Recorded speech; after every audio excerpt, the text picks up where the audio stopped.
I'm gonna stop for a second.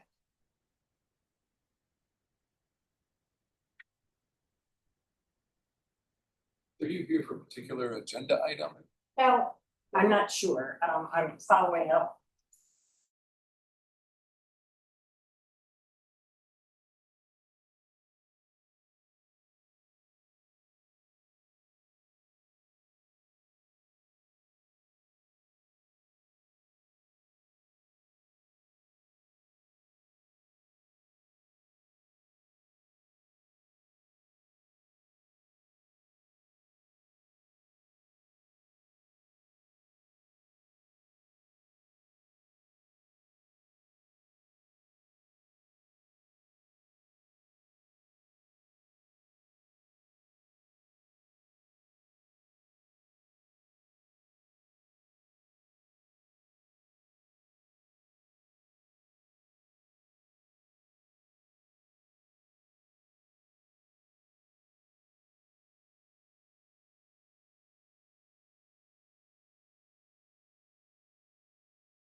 We're still Good. okay. Then tonight's board meeting will come to order. You can hold the call. Carl Walser. Here. Mary Fitzgerald here. Arlen Kai Here. and Steve Jernigan Here. and Tim LeBrun is absent. You do. No. Oh, okay.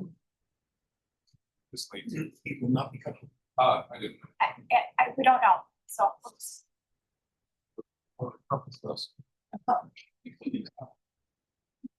Okay, and then on to item 3, approval of minutes. We have 2 sets in there. One's for the board review on the 13th of May, the other's for the board meeting on the 13th of May. Questions or comments or edits?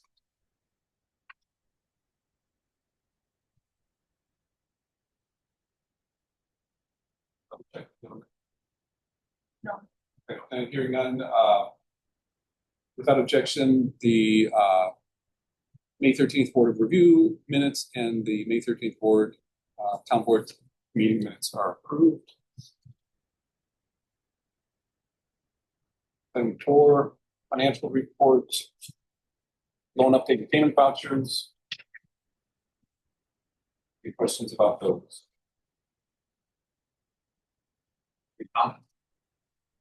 You have one comment. So it's kind of a brainstorming question and kind of more for Lori maybe, but for everybody. We have a telephone out at the tour. The telephone service is from Frontier.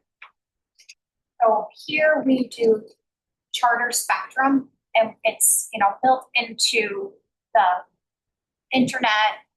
So it's all the service is all. We can't get that out at the port. The problem is the cost has jumped up to $100 per month. With torque. Yes. So it's here. Or is it just a safety type? It's safety. It's very much safety, and so that's the balance, having that safety. So I looked at the bill. There's a that small fee that some of you will start to see that I could go to the paperless billing, where I could get the bill online, which saves. That's like $5 a month, which I can do that's easy, but that's the minimal, right? The big portion is the 87.58 and then all the taxes on top of it. Yeah. So I guess what I'm asking everybody is, could we brainstorm some ways to do something different out there? Again, who's the line through? Frontier, yeah. But it's, so they're billing us $100 a month whether we're open or not. Right, it's the utility to have the telephone service at the Torque, to have the telephone. Yeah. Okay, since everybody, you're brainstorming ideas, everybody has their own cell phone, That is true.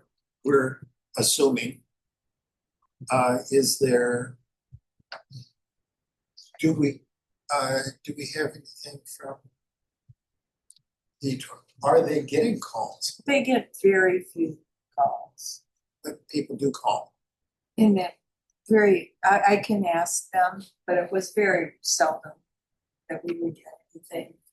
We do have a line, we do have a telephone number for out there. We publish it, we don't publish It it. is a lot. Oh, okay. We do, but I mean, there's no voicemail that's Right. hooked up to it, so it kind of goes to a nowhere Right. number. And then it's always been an issue that unless someone is in the office, they won't hear it. Right. And there's no answering machine. That's Right. true. Right. So could we issue them a cell phone through the? We could, That seems like. and the that would best. be, Added onto the cell phone. Wow. I mean, that might be a better solution if we wanted a floating cell phone. And then that someone could could be- carry it. Yeah. While they were down there, that Yeah. seems like the way to go. Yeah. Because the phone they have there previously a landline? It's a landline right now, so it's Landline only a now. landline right now, right? And everybody has a cell phone, Their but version there's of no cell official, that the thing we would lose is a way for people to call. We had a cell instead, it's a lot more convenient Yeah, for them, you then know. someone would just carry it. Summertime, how much time they spend inside. Yeah, someone would have it all the time. That seems like the best solution. I don't know that we need a number, I mean, that would be, I guess, the other, do we really need a number for that site? I don't think we do. It doesn't seem like it's ever been it seems like it's a bigger problem to have a number for a site that's not really staffed for answering phones. Here's a hypothetical. Let's say, for whatever reason, I don't know if it's good cell service there or not. And that's another I question. think Let's say it's hypothetically, there's a iffy. fire at 11 p.m. Yeah. Hypothetically. Hypothetically, how does somebody reach the fire department? If there's a cell phone, we could have a cell phone sitting there, But I'm like saying, plugged in. if for some reason, I don't know why, there's a thunderstorm, sparked something in the burn pile. All I'm going for is Even the if there's a landline, the pile catches on fire 11 at night, There's nobody there. there's nobody there, you're gonna call 911. So having a phone, it'd be more of there's an accident, right. That's true. some Some kind of emergency. We'll kind just of make it emergency generic. that's out there. There's some We're kind of emergency. dealing with sharp objects and fires and stuff that people are out there. And, so we need to be calling emergency. Not that I want to waste $1,200, It's not, yeah, I don't mean to waste a but bunch of time, sorry. No, that's fine. I know it's a fascinating conversation. Interesting. But yeah, We swallow over pennies here, so just. do we have a floating phone? We right now don't have, we got rid of that extra floating cell phone a long, long time ago, so we actually don't have an extra floating cell phone right now. So I mean, there's options, if we, but I mean, it's just, I feel like it's a lot. This is kind of, It the bill is is getting to be a lot. What if, There's lots of things we could do. I mean,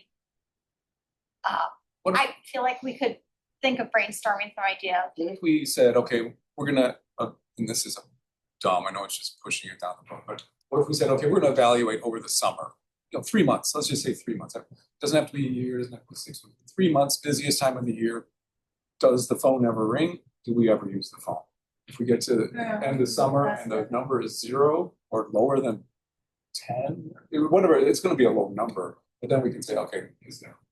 And they've got a meeting set up with Glenn, the fire chief. They have that meeting set up. Yeah. Why don't we have them Ask bring him up about- the issue with, the safety issue with, like 11 PM fires? And Or just any. Yeah. Yeah. I did not see, I saw an invitation from Able. Yeah. I did not see it going to the Torque guys. No, and we're gonna be gone. They're gonna be gone. Sheldon, Okay. he may be back on Monday, but I don't know if he will. We can't guarantee. do you think, could he pass it One along of to the other Arthur? guys could go. yes. Okay. As long as I figure, as long as at least one of the other ones, then they could pass the message along. Yeah. Okay, that was all I really had about There's a 50-50 chance Sheldon will be here, but can't guarantee it. does he want to well, we can talk about that. No, I think we could go, just have Mike or both of them. Mike and Okay, could go. That would be acceptable.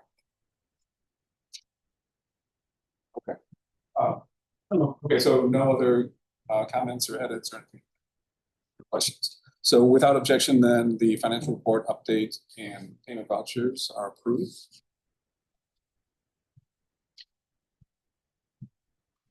How,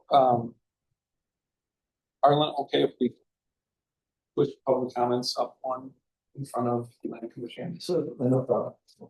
Folks, the only information that I have is an email that was sent to the Realtor. And did you, and they, so it's, Well, we have a little bit more information Okay. according to what we got from the Realtor. So if you can, if you pull up the parcel map for 6201, is that what you have?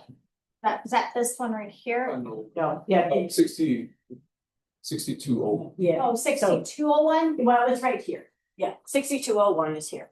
And that's the parcel that we have. Here. Okay. What did you break it? Did I break it? I did.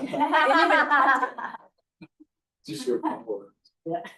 Okay, so this is a property that we acquired and Maze Trail was always a mystery. What is Maze Trail? You know, it's not defined at all. And when we inquired, I believe Jerry came and inquired with Jennifer or someone in the office, what is it? What are the, you know, there's no parcel number there, you know, we don't know the definition on it. But now there's an interested buyer who is very interested in what Maze Trail does, only to the question of could there be development back here? So Sherry McKee, our realtor, did get information on these parcels, which are accessed off of Sun Valley Parkway. Two of them cannot be divided at this point, and one of them is only single family residential zoned as. So the likelihood of is, who knows? Right. You know, I guess if there's a conditional use applied for or whatever. So that's the question about Maze Trail. Apparently it is a town of Oregon parcel. Am I correct? Road, yeah, It's a The road. road is. yeah, It's road. yeah. So. So who, you know, but I'm not quite sure. If there was some sort of access, it would have to ask, you know, this doesn't really give a clear definition of what it is. But if it were to be accessed over here, how would that be? How would that work? You know, what are the definitions of the road? Is it, or the boundaries, the size? It's a right of way. It's a right of way. Yes, right of way for a road. Okay. So it's unpaved at the moment. Oh, yeah, it's It's so it's a right of way designated for a future, but potential future road. so potentially it could be. I'm not quite sure, but do we know how big it is or It's is that even? 66 foot wide. Okay, The white lines should be pretty accurate. right here. And They should be about 66 feet apart. Okay. All right, That would be a standard. right of way. Right of way. Yeah. Who maintains that? the town. Okay, that's fine. Yeah. We grow all those trees especially. Do we? Yeah. It's our little garden. There's a lot of firewood laying down. Yeah. Is there? Oh, yeah. Yeah. So I guess, yeah, that's, I think the response was there's no guarantee to anybody. Yeah, likelihood, probably not, Very but small. very small. Do we know, okay, so the parcel behind has 3 splits available? I don't know, I'm assuming the realtor talked to Dane County. She did. Okay, I'm assuming that they might have called Bridget up at Dane County and maybe Bridget helped them. I'm assuming that's what I had. You suggested. Yeah, that's what I suggested to Carl to call Bridget up at Dane County. Bridget would know, so Dane County, they keep all of our density. And so they would know, so I'm assuming that's where you're getting the information, Yes. that's where the realtor got the information. Right. So like this is 25.6, but I don't know. I have I have an email, I guess, the parcel numbers that are behind there, but So that's AT 35, so I don't know what bigger parcel this came off of, Is that the, This says Jack and prohibit- Shard property? land divisions, yeah. this is the Former. one, former, I mean, yes, former, yeah, right. yes. So that's up the hill. Well, Right now, it's a big open field with a shed on it, so. Okay, does the hoops that somebody would have to go through? It's my understanding that if somebody had the ability to put To develop. three houses back there, they would have to pay for the development of that road improvement into the property into those parcels. So somebody has to come up with a chunk of change to build that road To town standards. and extend any utilities from gas. Economic, I Electricity. don't think that it's feasible. Yeah, Because likelihood. The limited number of houses that are permitted. Yes. that would be a lot. Somebody really needs to be investing something in it. So the cost of some speed bumps does not preclude somebody from doing it. Sure. Are they going to do their 3 splits off of Sun Valley? I'm not sure how it could happen off of some valley. It's pretty small frontage on Sun Valley. That's Big Hill. Yeah, it would be challenging. Either way, It just went, so when this like plat goes up, Dane County really is the one who approves that plat. And they're making sure that that Maze Trail, they're putting that in because they're never going to block anything from not having the potential to go. So that's gonna stay there, not gonna go away. Maze Trail. Yes. Yeah, right. So, unfortunately, even though the chances are small, it's always gonna kind of stay there. We're not gonna be able to get rid of it, so. Yeah, county will, with having all that land there, you never know what's gonna happen, sure. But with what our plan looks like now, I mean, as you know, growth in the town has been very slow for Right. decades. And there's no known demand to put a subdivision there or something. And I don't know if you could. and it's not close enough to the village yet to see any of that, so, yeah. Again, Right. it's the likelihood is probably very slim. slim to But- Unless you get a big pocket. As far as, if I was doing it, I'd be thinking, having second thoughts about doing such development, but who knows? I mean, and if somebody has really deep pockets Yeah. to do it, probably wouldn't worry too much about it, because it probably would look pretty nice. Because probably what. Look pretty nice, if somebody has really deep pockets, that they were gonna put in that much money for a house or two back there. They were gonna put in the road improvements. And utilities, I mean, you would have to have very deep pockets. Very deep I mean, we just did Raven Oaks, and that was over $500,000. Yeah. And that was, Thank you. It was needed. It was needed. Oh, Please say this over to I'll say. So it's, yeah, it would take a lot of money. Okay. Well, that's a little bit more insight about that. But I think the biggest thing is the expense. If someone wanted to. Somebody could maybe do something. Yeah, but I think your potential buyer, aside from talking to Sherry, could also talk to Bridget. Sure. Yeah. And I think she suggested that. Yeah, because then, Bridget's got the documentation, mapping or whatever, and, I guess all we can do is give you the likelihood Sure. of that, Yeah. of development happening here. It's not high at all. Okay. But can we talk about the side issue that you kind of brought up as far as this Maze Trail, the road part and down trees and things like that? We probably have to. If there's anything I mean, I probably could take anything out if there's anything you need. I mean, just have to Sorry? forget. For maintaining Yeah. maintaining Maze Trail, which I think is just overgrown. That's another Yeah. There's huge. agenda item. No, I know. I'm not saying that. I'm just saying. If we we should need deal to, with it. yeah. Yeah. We have lots of little Right. things, Yeah. little parcels out there that I'd like to find out. It's nice How to know we're rather gonna than build up over more time. Say, this needs to be taken care of. There's Yeah. huge oak trees that are down Okay. over these trails. As it goes down. Yeah, it would be a fun project. Yeah. So the most important thing, did we crash into each other on Blizzard and Purcell like 15 years ago?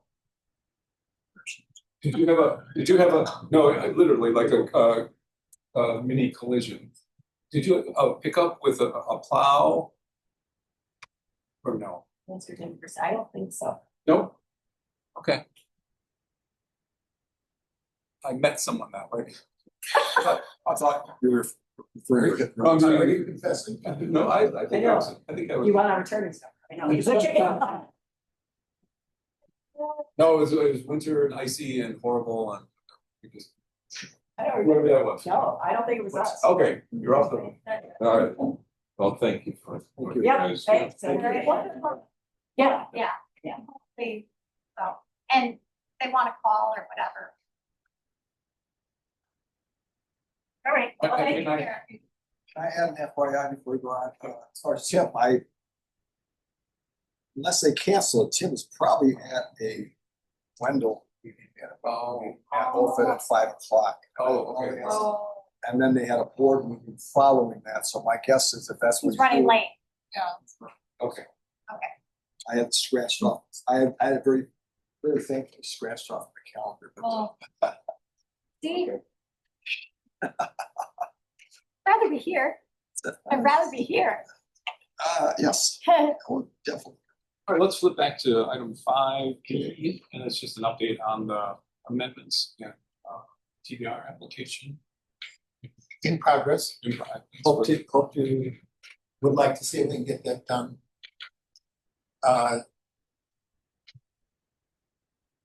Get them done this month. What's that? I'm sure that the conditional use permit, and amendments, it's getting it in line with state statute and revised in county ordinance. Okay, And if there's anything, the application, there's, I think, your highlight, where's your bright yellow things about what you can and cannot do with the conditional use permit. It's on page 19 is Right, that was. page 19 was what Roger Lane just recently sent on page 18 and page 19 Yeah, so it's, was what Roger Lane sent about the new town process.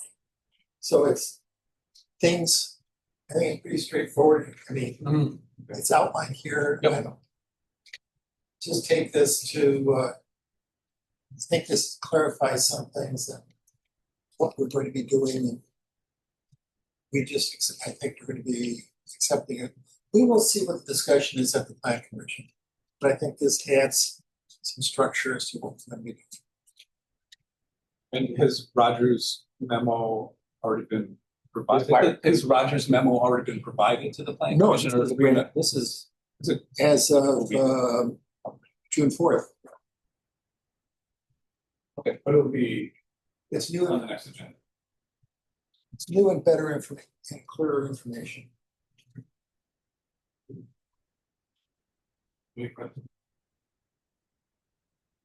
All right, so we'll jump to item 7, public works report.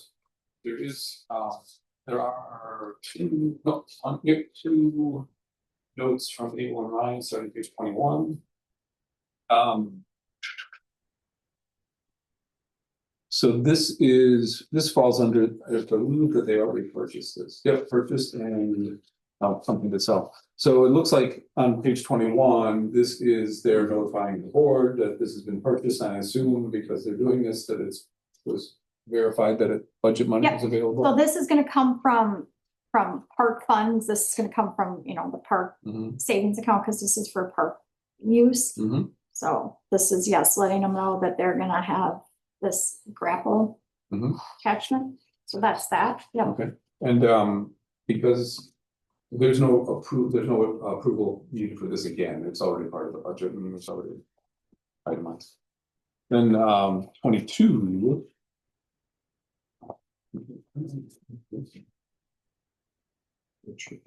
So I assume this is just informative also. I guess I mean, this there's would no- be something, this is something we really haven't talked about, so I guess it would be, I would ask that you might maybe to just approve that they are, that they have permission to sell. And I would think that, it seems that they don't make, I guess they don't recommend how they would sell it, but I would assume that it would either be a trade-in or it would be sold at the auction. Yeah. They don't I can see the tray. specify. Is the wood chipper like a big pull behind wood chipper? Is that what we're talking about there? The skid steer trailer, I know we had discussions about that a year ago. About how it's too small. Is there a lot of value to a 25-year-old wood chipper? No idea. Who knows? No idea. I have a feeling they must think it has some value. I would think. They kind of know their equipment. Yeah, Well, are we, do we give them free rein as to finding a way to sell it, or just say, direct them to put it on the auction? well, Or that's what. Yeah. Jennifer's asking too. what's the procedure that would be good here? Yes, I thought that they would have, it says equipment to sell, so I think, I guess it would be up to you guys. Do you want them to put it on an auction, or do you want them to try to do it as a trade, I guess, or just to whatever? I'm tempted to, I'm not tempted to guess which is best on Okay, stuff yeah, like this. yeah. I would, up to their discretion. Okay, I would think they would have an idea of the Yeah. best. Yeah. okay, so maybe just a motion that they're or something. I think maybe just a motion that they can sell the that those pieces of equipment, that they could sell them. I think that would be appropriate. That sounds fine. Okay. Can we get a motion from someone? I move that we give Ryan and Abel permission to sell the wood chipper and the Doolittle skid steer trailer. Okay. Your second, Arlen seconds, any discussion? Also. Third, Third. Extra credit. Okay, all in favor say aye. Aye. All opposed say no, and motion passes. Thank you.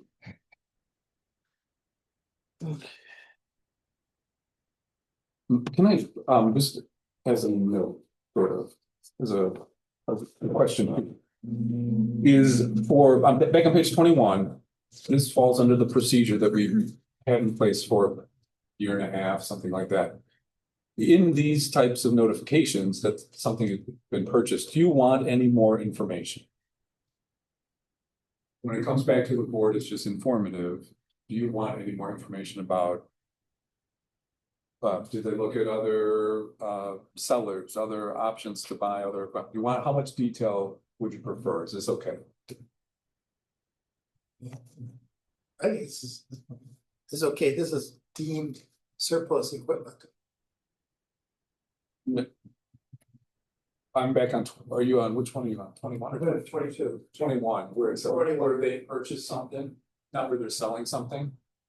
Because the procedure says, okay, if it's in the budget and Jennifer or Stephanie have verified that the funds are still available, then Public Works does not have to come to us for approval again, such as already been approved in the budget.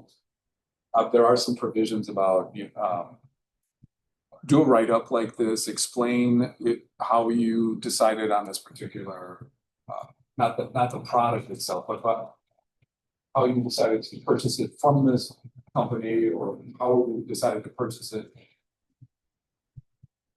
There's wiggle room in the procedure, and maybe we don't need to know that, well, you got 2 quotes and this was a better one because something.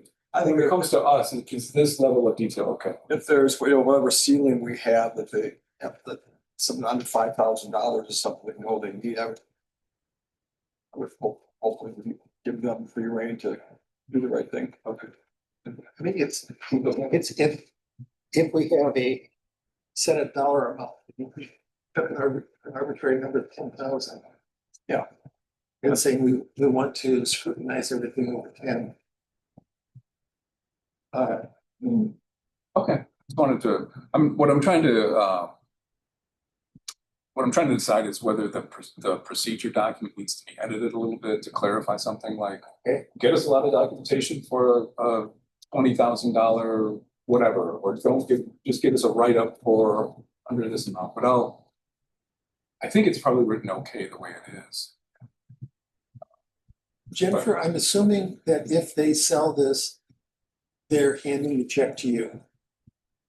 Yeah, if it comes from the auction, they do send us a check, yes. If they're finding Joe Bob's wood shredding service, private person, they still be sending a check. Right? They'd be getting you a check or an Apple Pay or whatever. Sure, that's never really happened, but yeah. Mhm. It'd be a check of some sort, yeah. So they're not gonna make the money. Right. It's still being run through the clerk's office. Yeah. The treasurer's office. No, I just was catching up to this. Do we want to make sure that it always has to come from a third party rather than through their hands? If that's what you're getting at, they should be collecting the money and then bringing it back to the town hall. I don't think that's in the procedure at all. It's more on purchases and not on selling items. But I think maybe that's something to add. Well, I mean, I thought that's where the discussion was going. I'm having trouble because of this noise back here.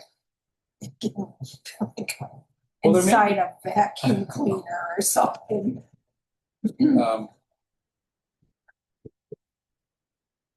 There may be something to consider in specifying that maybe you don't sell it to your cousin. Maybe it's gotta be an arm's length. Oh, so You know, there's some kind of standard procedural Maybe. language that you would have in a municipality. I don't know, what do you That doesn't- Yeah, I think that makes good. It's kind of an obvious thing. Yeah, yeah. Well, But you know, I mean, you think things would never happen, but then they do. You know what they do? And you go, oh, that's not good. right. Hope we should have done that. Okay, We're not gonna park it in Carl. We cannot park it in Carl's garage. Yeah, I know, but yeah. I just sold the $15,000 pickup truck to Yeah. my son Yeah. for $5,000. Yeah. Yeah. Well, no. But that's Well, there probably, that's your privilege. is there even some language like that in the employee handbook that you on? Yeah, and when we get to the point about the ordinances, we'll talk a little bit more about that, where I think exactly what you guys are talking about is just covered even in the ordinances. Yeah. In a lot of our I mean, ordinances that's where just the it's just, there basic thing. is that standard You arm's length. Yeah. It's kind of like where you're not supposed to take value of, certain things. It's kind of that standard. You want that language. people to not have that passing through their hands. They wouldn't want it anyway because it opens them to suspicion or, you know, if there's some kind of mishap with it, then they look bad. Yeah. Okay, I mean, it's not a big deal for right now at all. Okay, thank you. Let's see. Number 8, Road and Traffic Safety Committee.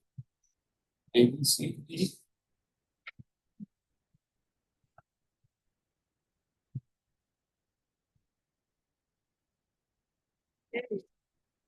There's we have minutes on page 23, right? Yes, We have our minutes from last meeting. and thank you for again pulling this together and making it readable.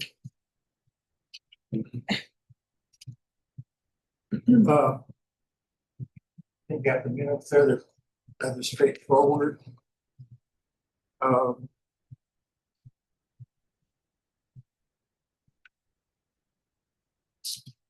Your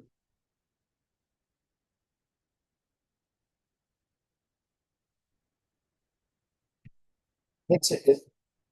In big summary, Raven Oaks is finished. The striping is almost finished. The planning is in progress.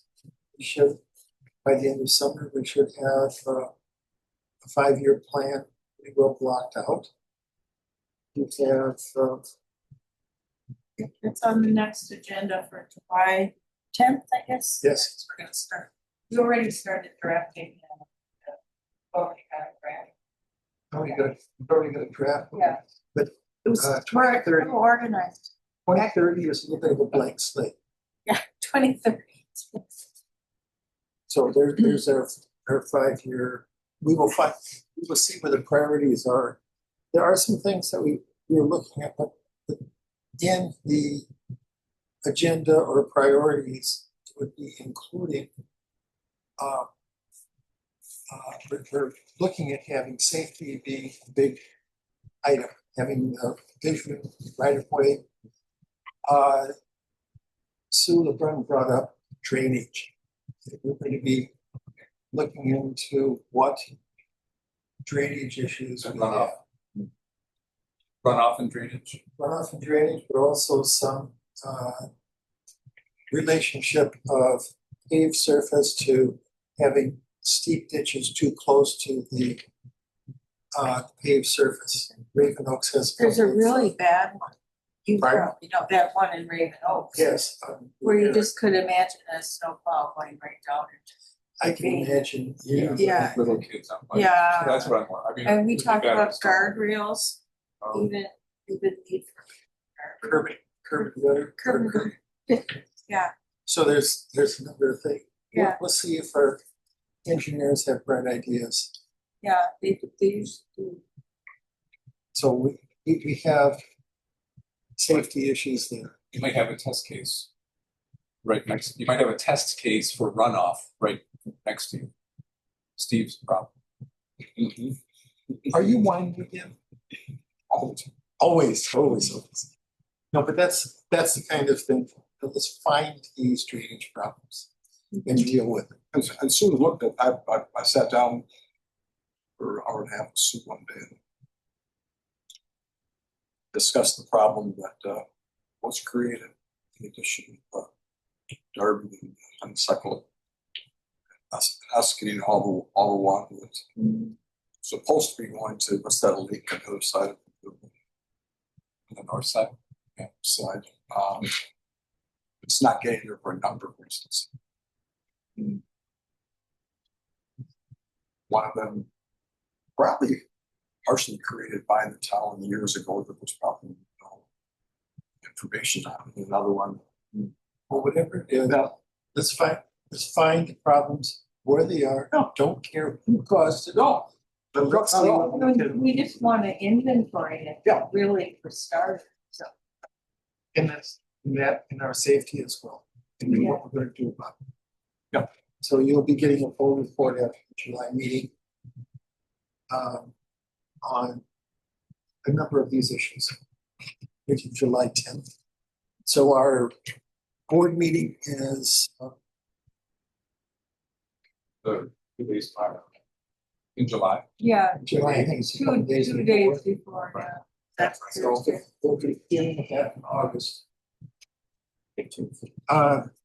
So before you, Arlen, is there a huge issue if the road traffic safety committee doesn't talk about the Payne and Dolan invoice until the 10th of July?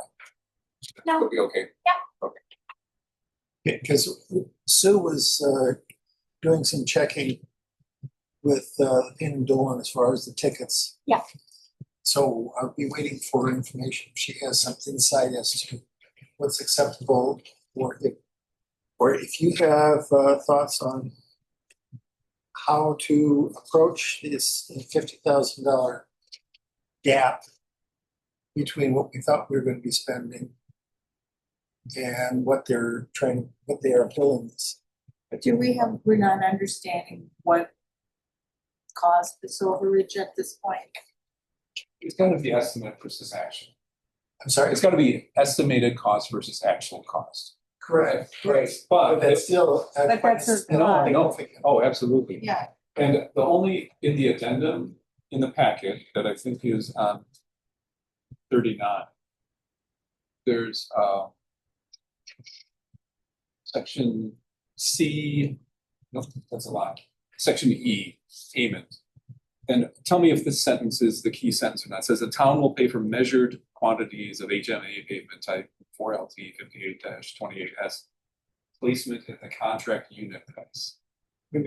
Where am I at here? So page 39, E, payment.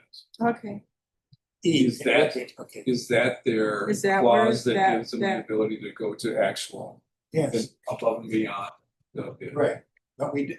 Yes, it does. Yeah. So did the pavement price go up? Is that the question? They did. Where did the increase come from? The tonnage. Oh, the tonnage was more. Tonnage was more, and the square yards for pulverizing was more. Wow. So there was a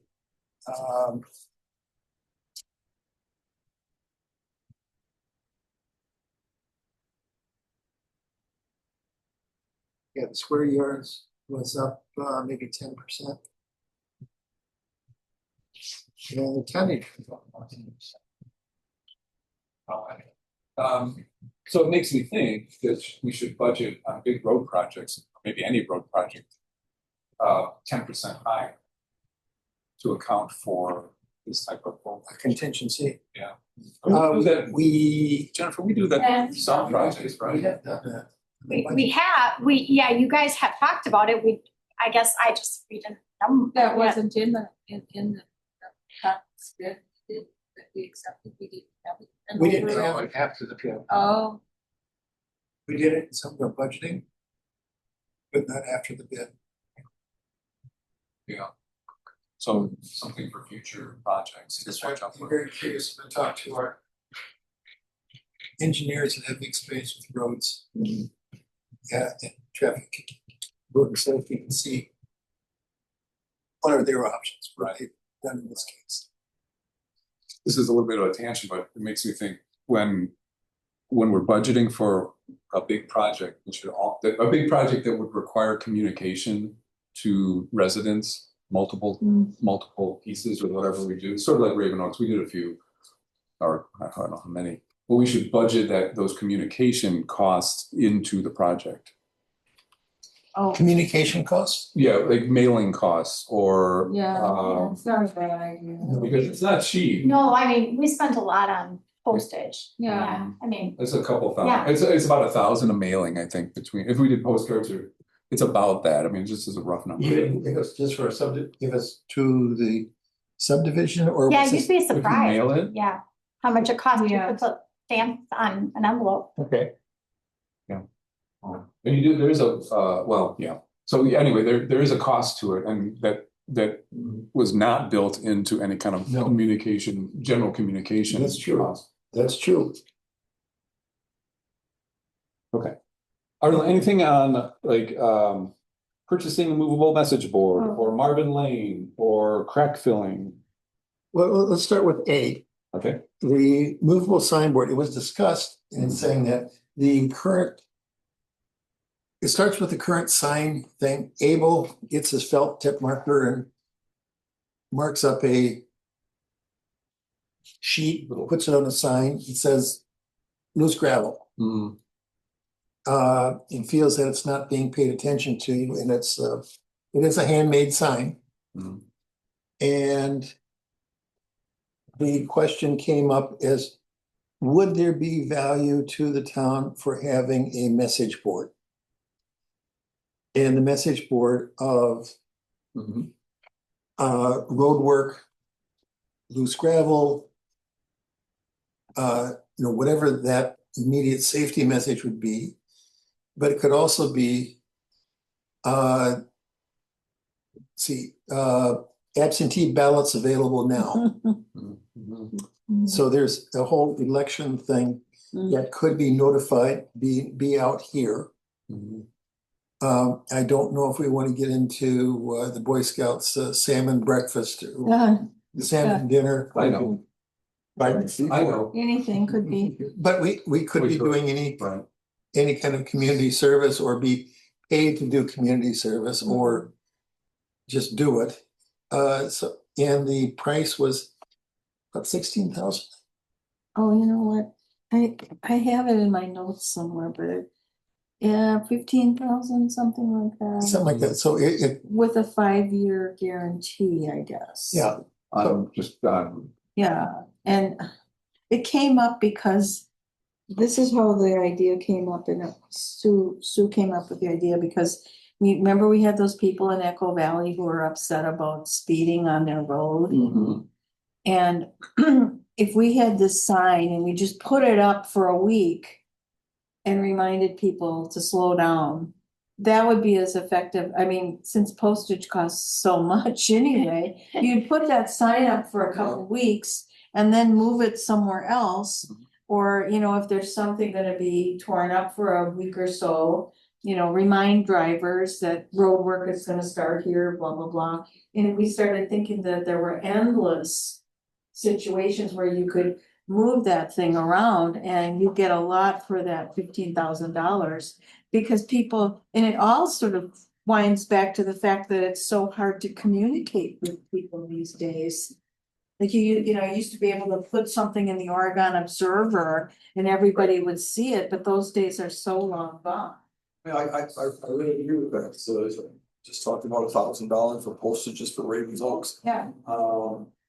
The signs that More than- Eagle more makes, than I'm glad Eagle makes signs, but I can tell you in our neighborhood, when they were gonna do the roads coming, nobody saw it. Yeah. I didn't see it, so. I'm I'm glad Able, but it just, those are to me extremely ineffective. As I think, Lori, as you just said, if you have a sign, Yeah. it's there for a few weeks. People can't miss it, and if you strategically move that sign in the higher traffic areas. And you could just rotate it, and then it could always go back to Echo Valley Road when you're finished moving it somewhere, wherever there's some kind of chronic issue that people wouldn't, it doesn't hurt to remind people of. Hey, kids, slow down. Yeah. There's nothing wrong with charging somebody $1,000 to advertise on, the flash it once in a while, oh, somebody's apple farm, good, then you go back to your sign. I'm getting. loose gravel brought to you by. Yeah. So a question for you, if you factor out, well, like a loose gravel situation, that could be just on a traditional yellow and black big sign, right? I don't know what those cost, a couple hundred maybe or something like that. If you factor out those situations and the potential need for multiple, if you're doing a stretch of road, you're gonna need two, right? You can't just do one. So all of a sudden you almost need two of the Might be message more than boards. one of those, yeah. So if you factor out that stuff, then it may be, I guess I don't know. There may not be as many situations where the movable sign would be valuable, and just one may be not a great idea. Well, still a great idea, but 50%. But then to spend that much for just one use, yeah, that would be, And I don't know the answer to that. I don't know, yeah. like if there's construction, what are the possible signs that we have on each end? This gravel is one, I suppose, but road work ahead. Yeah. But wouldn't like, let's say Payne and Dolan, didn't And they have some provide? of it. Yeah. And That's They, do big. they A1 didn't, They did not? they did not. Did we put up, I think there were some signs, I think. Like, Like, I think it was just road work. I think, Yeah, that kind of yeah, thing. those kind of things they did, but not like a. Oh, not a I movable. think that it was more like preparing before the road work, like, like Right, anticipation for right. road. right. And their $250 is for traffic control, so that's a nominal amount for a flagman. Right. Down pickup. And I don't know if there's any other subdivision like Raven Oaks, which has two very distant Right. entrances. Right. I mean, even if you have the Shield and Windridge area, something on Hillcrest alone. Were those all single entrances, exits? There's- It's there's just moves several. around. There's three entrances and exits out of the Shield Windridge area. Okay. It's all on the Hillcrest. I think they would move it around, put it in one location, then a couple days later, move it around to the other location, yeah. So do we see a value in something that is movable, repeatable, flashing, solar powered? And also could be used for a multitude of other community things. Whatever happens on Plan commission tonight, weekend. the park commission. Yeah, the weekend of the triathlon or whatever it is, and, just put it in a prominent place, remind people. It would certainly work towards safety. Yeah. It would answer that goal of kind of getting people more aware of. So they do, and I think there was if you wanted to be able to program it from your cell phone. Oh, sure. And Well, it's a little $960. extra money, but that would be so convenient. So you could really be tailoring it to a lot of different things, including when the absentee voting begins and ends and, things like that. Have you seen them in the village? Have you seen Yes. those in the village? Oh, yeah, Primarily on the north side. yeah. Yeah, I've seen signs like this, but I don't remember seeing. They've used them in the village of Oh, Oregon. you know what, actually, for promotional things, right? Up here. Like Yeah. voting, people do it, yeah, It's I think Yeah. a chamber sign. Yep, I know. yeah, they'll do it. Do we have, There's a lot of used stuff for sale out there for used traffic signs I'm just looking at this right now going, whoa, there's just a. Oh, you mean we could get one that way to just pilot maybe, and then see if it does. Used public traffic safety pattern signs for sale and they got anywhere from 1,000 to 25,000 depending on what you want. There's something that could put in. And these are electronic. I'm looking right here. They're looking at here's $9,000, 9,000. Bunch of them, 11,000, 8,000, and there's pages of these. They're all. I'm sure they're all. It's like finding a fire truck. They're all over the nation. You just have to be able to know how to look for them. all in from somewhere? I still think we might, I don't know. I like the idea of used. Although I also think I like the idea of If you're going That way you could get more for your. this way, you can get it. You can Try it. if you can find the right. this is a dumb story, but did everybody remember like Gary Willie's repair place where the Walgreens was? This was years ago. They got a new sign. Yeah. And it said, "How do you like our new sign?" And this makes me think of it like that. our backup has it. How do you like our new sign? We're not going to do that. You don't think so? So I'm getting a sense, at least from the chair, that there may be a use for two. Now, have you cleared it with the town treasurer and clerk as to what their feeling on this is? I can tell you it's not in the budget. Yeah, not much. I mean, We wanted to ask though, Jennifer and Stephanie, if we could live in our parking lot a lot of the time with reminders about, tax bills or whatever. I mean, anything. You could do anything with that. Yeah, I mean, Right. or just, you know, have I a think- good school year, you know, it's the beginning of school. Everybody have a great first week of school. I mean, just stuff like, I mean, that sounds sort of dopey, but then it kind of fosters a little bit more upbeat attitude toward life, you know, it's like, we need cheerful messages whenever we can get them these days.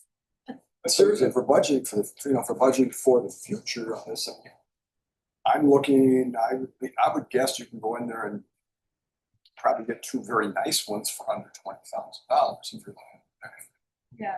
As opposed to one for 15 But or I mean, even, I or did- even less. That'd be yeah. something I'd be willing to start researching, looking into, just I can. Okay.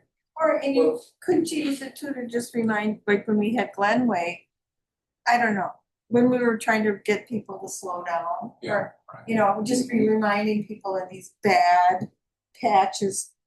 You know, by the way, remember 45 miles per hour. Oh, wait, what did it cost us to have that county speed monitoring thing? Oh, yeah, I don't remember. I can't remember. But that we Did- had did to have a that. cost? Yeah, it did have a cost, right? But we had to have that It to, was required to, Yeah. to Well, change the it's- speed limit. Right. So in the back of the envelope right now, if there's a $20,000 cost, is there 30,000 in value to the town?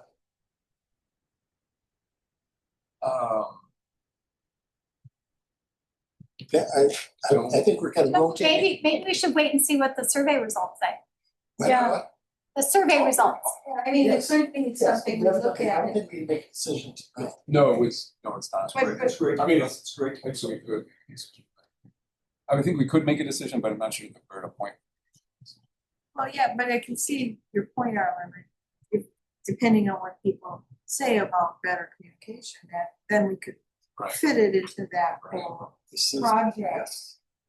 Yeah, I know we get a lot of concerns about the court hours. yeah, I would advocate to say, I think it would be a really good thing to also just have it at the torque, and you could just have the torque hours. and then every time they change them, Yeah. because they are variable. Very true, great idea. You You know, don't get one of those cheap ones for down there. Well, they have a bunch of real small ones. Yeah, and they you know, they they're vary like in the size of a size. traffic sign. Yeah. But they are Yeah, digital. but if it's there and people get in the habit of knowing it's there. I mean, you got one here, and if you had one there, you have your base of cover. I assume these are all solar powered. Or maybe not the old ones, I don't know. I don't But know, that I would looked be at some something- that are from 2018, 2000, you know, they're fairly up to date. I think 2018 is not necessarily an ancient one. But I think we wouldn't want one that had be plugged in. Oh. You know what I mean? You can't, Yeah. we could do it at the torque, probably can run a cord, a 200-foot No, I cord up there, think but, they are, but they're solar powered. I think that, They're solar powered. Yeah, they were solar powered. They are, yeah. I'm sure if I put in request information on something like this, for example, and Yeah. ask them a question you want, or they'll get some detail about it. I know we always wondered, like, when we open on a random Wednesday, when it's the storms, that would be nice. That'd be perfect. Yeah, no, that's. You know, for Perfect emergency use for it. situation. if you're closed, yeah. Yeah, or if you're closed because it's an of cold emergency. weather. Yeah, I mean, it's like, it could be, I mean, there is that emergency component that we don't spend a ton of time or spend a bunch of money on. There's that emergency kind of aspect that trying to get the word out in an emergency, so, you know.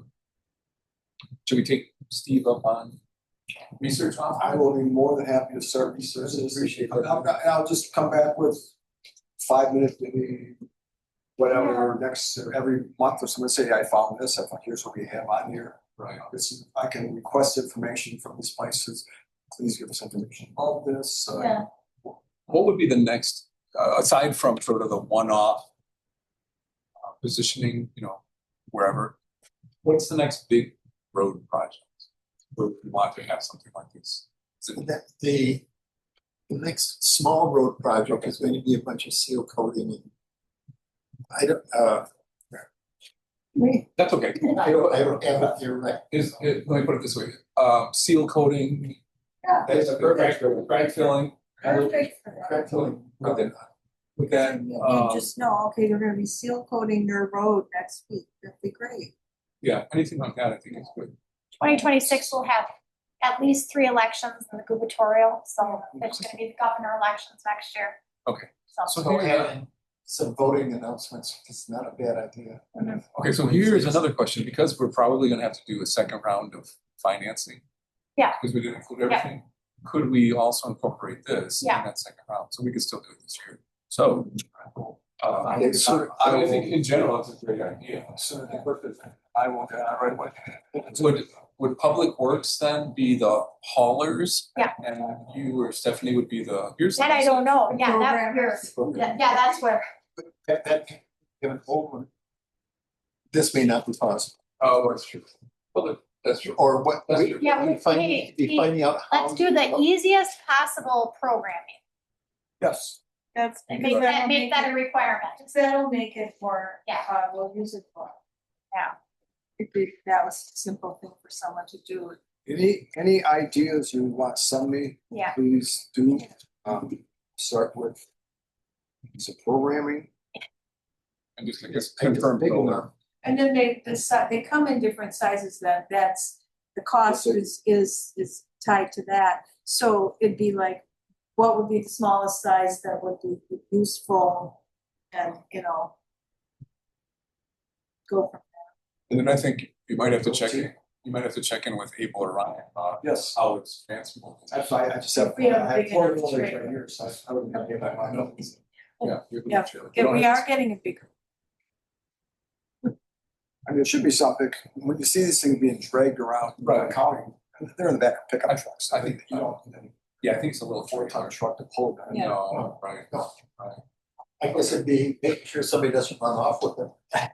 That's pretty cool. Well, I had wondered about that. They usually check.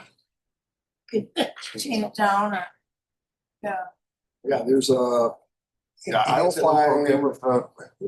Where's my cell phone? Where's my? I'm starting with 3, ease of programming, solar portability. and then useful life. Sue had some. Lifespan. I'll try to find what I have some notes that Sue shared. She talked to a couple people, but I'll send what I have in the notes, so you could talk to her. Thank you, that'd be great. Yeah, she's the one that came up. So, Brian, I will talk, so. Sounds like we have a plan. I order coffee, so. Okay. Shall we go to B? Let's go to. Okay, right there on the screen, you have one of the goofiest piece of real estate that we own. If Maybe in you- the world, Pardon? maybe in the whole world. Okay, It's get really up the whole goofy. one, okay, It's really right there. goofy. This is perfect. On there, you've got A, see, it's off of A. And you've got Marvin Lane that comes down. See. And at one time, it was a 3-rod. Wait a minute, wait, keep going up. Or can you make it smaller? Where's A? I get smaller.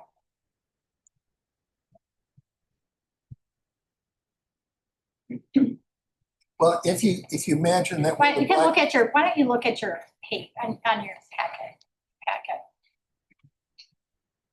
Page number 26.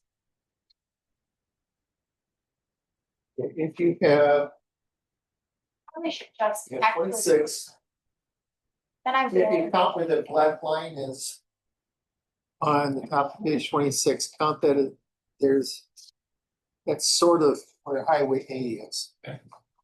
Marvin Lane comes down, if you see that there's 3 lines there. The right side is more for a 49.5 foot wide easement or a roadway that another 16.5 feet was added to give it the proper 66. It comes down. All the gravel is on the easterly side of roadway. It comes down and it has this Y thing. So the paved part jogs over into the little cul-de-sac. It is serving the 3 houses that you see there.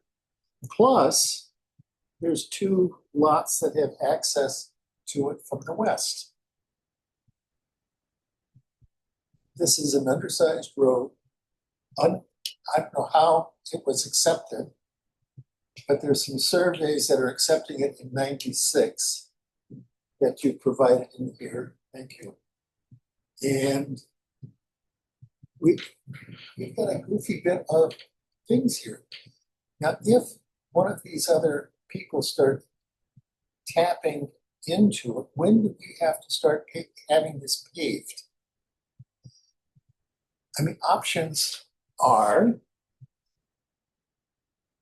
we turn it over to the current landowners in there and say, this is your driveway, you maintain it. We say, no, we cannot have a gravel road in our township. We will turn it into a proper road and proper cul-de-sac, pave it, and assess you for the cost, which ought to attract a lot of attention. Yeah. And then there's going to be someday the 2 parcels to the west that say, hey, we want to jump in here too. Are we going to allow them to come into this funky road? Or are we not? And then we have this little dead end that nothing's on, due south, that's our ground. What are we going to do with that? Are we holding it for future development? Do we sell it back? Very tiny homes. Does it have to be there? Does it? Yeah, Okay. tiny houses. Very, very tiny. You're damn, you're asking good questions, Steve. Every once in a while. So what, I mean, this is bringing up the Maze Trail Yeah, Yeah. it's another, every other little- version of that, yeah. and every other little park Yeah. drainage ditch that we own. Yeah. How much ground do we own?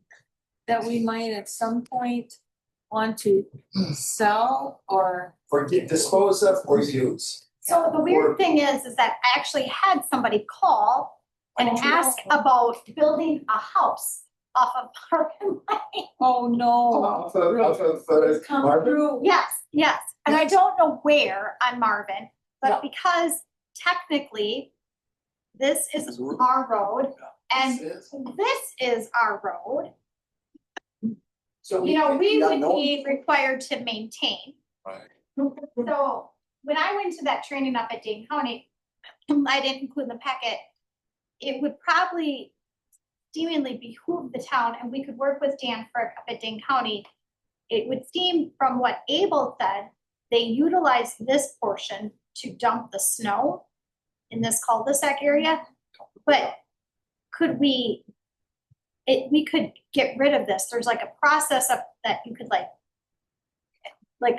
just basically say, we dissolve that, we get rid of it. Like, we're not using this and this was a mistake.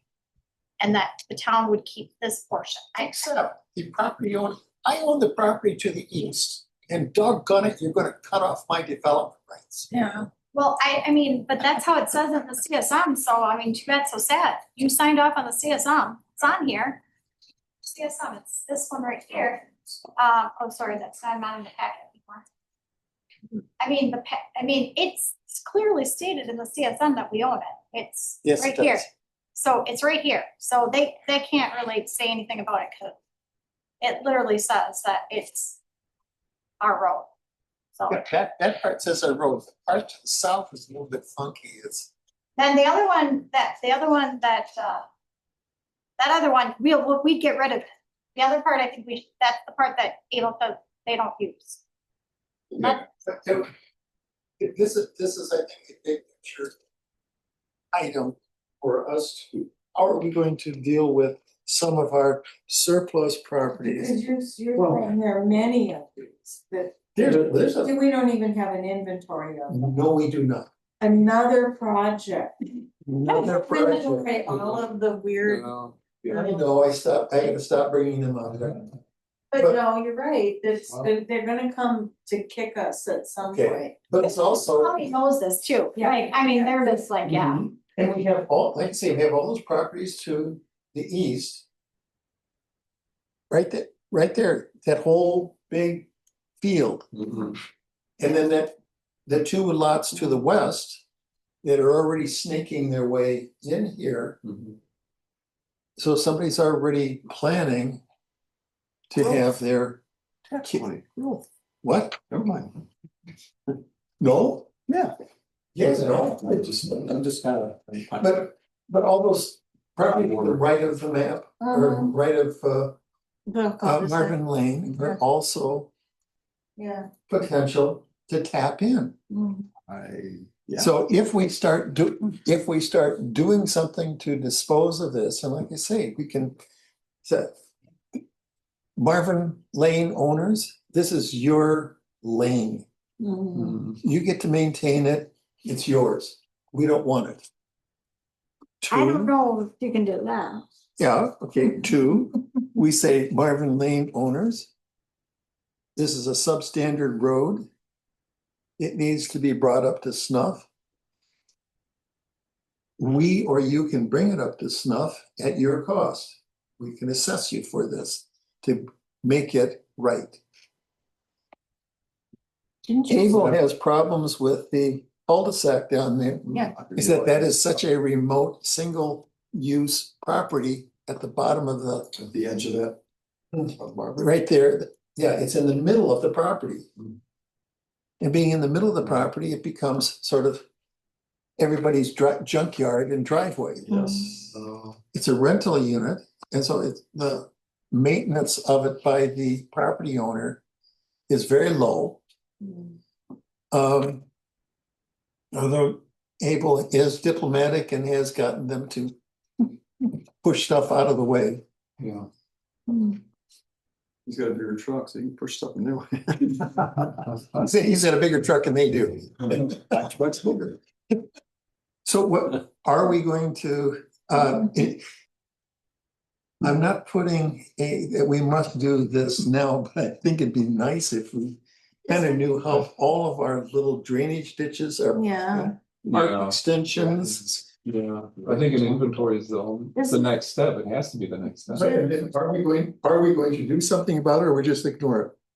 We can let the sleeping dog lie here Yeah. and just continue on. We have that option. I think we should Like talk with that Dan guy. Frick. I think that would be, if you made an inventory, I think we should ask Dan Frick, who's the county surveyor, Yeah. how to handle I these think they properties. might be able to help us. Yes, From yeah. what you said, they Yeah. know about them. Yeah, they want to know about them. Yeah. They want to That would know. be a project. Yes, Yeah, this is Dan, Dan Frick up at Dane County, okay, he's the surveyor. They want to know about them. The county wants to know about these. these funky things. Yes, so I think if we start an inventory, then we work with the county to say, hey, here's our inventory.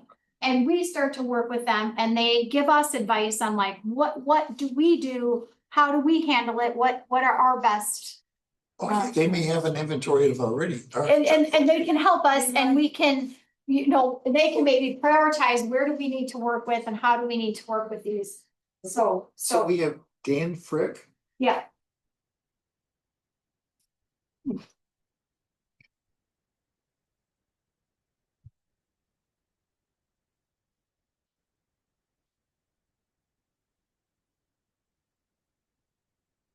We have all of the odd parcels we're discovering that little knob of trees behind Jerry Jensen's place would be cemetery that we own too. Yeah, they know about that one. I know that, but we should make this list an inventory and I think then, yes. Yeah, I think that all these things would be an inventory that we could then bring to him and say, hey, which. Do you have any inventory of what we? I probably could sit down and I don't have anything written down, but I probably could sit down and think about things, you know what I mean, that I have not written down, but yeah. Run into this. Yeah. This comes up from time to time But- already. It should be an inventory, you don't, It's it's not not a doing that, sneaking dog. but you should, yeah, we should. Let's look at Road and traffic safety. But, well, It's a to-do list that Why you not? guys have never. But anyway, I would love to get some of our engineers commenting on this as well. would it be a combination of road traffic and their plan? I think so. I think they have to work together. Yeah, I Yeah. think so, because Or, and at some point we have to evaluate whether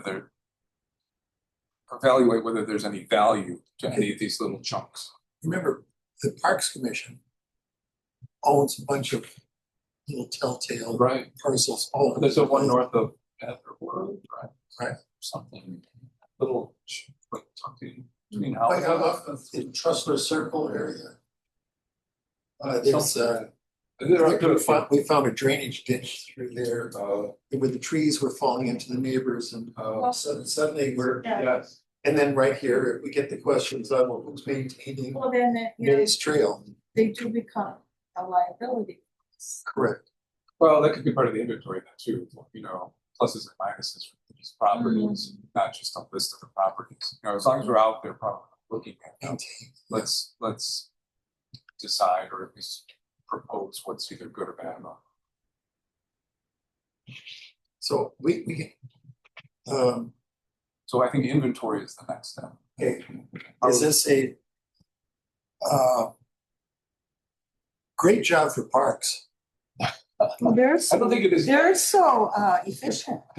I think I'm looking for something. to do. Yeah, no, I have a feeling it should be plan commission. Well, is it mainly plan commission? Well, it's roads though too, so I think it's all. That's kind of all, let's Maybe. get Public something. works and everything. Yeah, I don't. But here, Jennifer, if you could rattle your corporate memory bank. It sounds like we should be talking to Dan Frick. Yeah. And see if there's already some kind of inventory. Is there not a tax parcel, if we say, Town of Oregon owner? Because this came up on Marvin Lane because a hunter was doing, Oh. said, Oh. do you guys, can I hunt down there? For the snowmobilers and the, you know, ATV people and everybody else. So maybe it's like, are we able to get a map of all the town-owned property in the town? Oh, sure. Yeah. You know the one guy's name that did. Aaron Wasn't- Krebs. Yes, think so. that's it. That would be a very useful item to have in our comprehensive plan. Oh, Wouldn't it? definitely. All the town I owned just- properties. Yeah. Oh, map, another map. Another actual accurate map. or up-to-date map. Well, if you pull up Union Road by where it was the dog leg to the west and the dog leg to the south, there's a little triangle where that part of Union Road was a 90-degree corner that was cut off or made a sweeping curve. But now that little triangle is still there, but it's still and it's being used by the landowner at the tip of the triangle and able plowing snow in and around it, sorry, onto their lane. It's got a good will thing. Triangles that if I'm thinking about the same area, that able taking care of that whole pot. Yeah. It's really not the top. It's kind of a goodwill thing, isn't it? That's a goodwill thing. That's, but if goodwill sort of turns into liability. Yeah, it does. I'm very sure I said goodwill. So Then we got easy ones like the torque, we own that. General cemetery. We'll keep zooming along here. Okay, keep someone along here. Anyway, that was Marvin Lane Is anything more on Raven Oaks? I think we beat I that. to just have one question. If I may set this up, for one. Tell me something about the $17,208 that funding that we were not getting for Raven Oaks because of multiple problems. What is it? Yes. Give me a- The L Yeah. probably. Yeah, so did I include, let me see if I included it. in that. See if the packet. Yeah, I might have included it in the last. So I was trying to include a flow chart Mhm. that I sent to Arlen because he was asking why it took so long. And I wanted to include this flow chart. So it's kind of a funny flow chart in a government sort of way, because the flow chart is it's a lot of steps. So the way that the funding comes for a township is it comes from the state. It then goes to one entity, and then from that entity, it goes to another entity. There are like several entities that the money flows through before it actually gets to us. So for us to actually get approval for moving the money when we did a substitution, so the money was actually approved for Tipperary. We applied for a substitution for Raven Oaks. It has to go back through all of those steps. So it has to go back to the state. So that's what it means about not liking. Right. Not liking that Right. about the multiple roads. Right. So we don't know that because, and so you have to remember, these are all like groups that get together like monthly. They're like a district board type thing. They only get together at certain times of the year. So let's see if I can find that flow chart for you.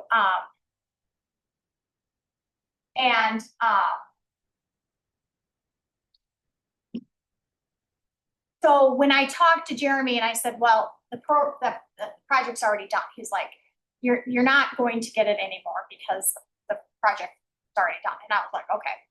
I assumed that because he's like, but you won't lose the money. So the good thing is we're not gonna lose the money. We just can't get it this year. Okay. So That was probably Yeah. that was probably at the heart of my question. yeah, so we won't lose the money. We just won't get it this year. We can apply for it again to a different road. Mhm. Abel said something about Judd Road, so I don't know if Yeah. that's something that, Judd Road is, if you look at the years right now, 27 is Locust Grove and Rome Corners. So we have major project there. That's 27. 29, we're looking at Judd Road. So how long can that 17,000 hang around? And should we not use it sooner so we can apply again for another 17? I mean, it would always behoove me that you would apply for it as soon as possible. So this is kind of this flow chart. This is, it's all of these entities, the DOT, the county, there's another one, and then it gets to the town. That's how much, and then it's got to flow back to the state. So So, do you find it complicated? But and if Looks it, like they're all. so it's like it's like the DOT does it, it goes to the county commissioner, it goes to this like joint board, then it goes to whoever the green is, then to us. So then when we send it back, it goes through all those entities and then the DOT. In reverse. Yeah. so can we apply now for Locust Grove and Rome Corners? So we could apply for a different, we could ask for a substitution for a different road, yes, we could. But it's not till 2026. Projects are happening. Yeah, we could apply for it to move it to 2026, yeah, Okay. yeah. 2026 is a small project. Well, 27 27 is Locust Grove and is Locust Grove Oh, and oh, Rome okay. Corners. seems way out there.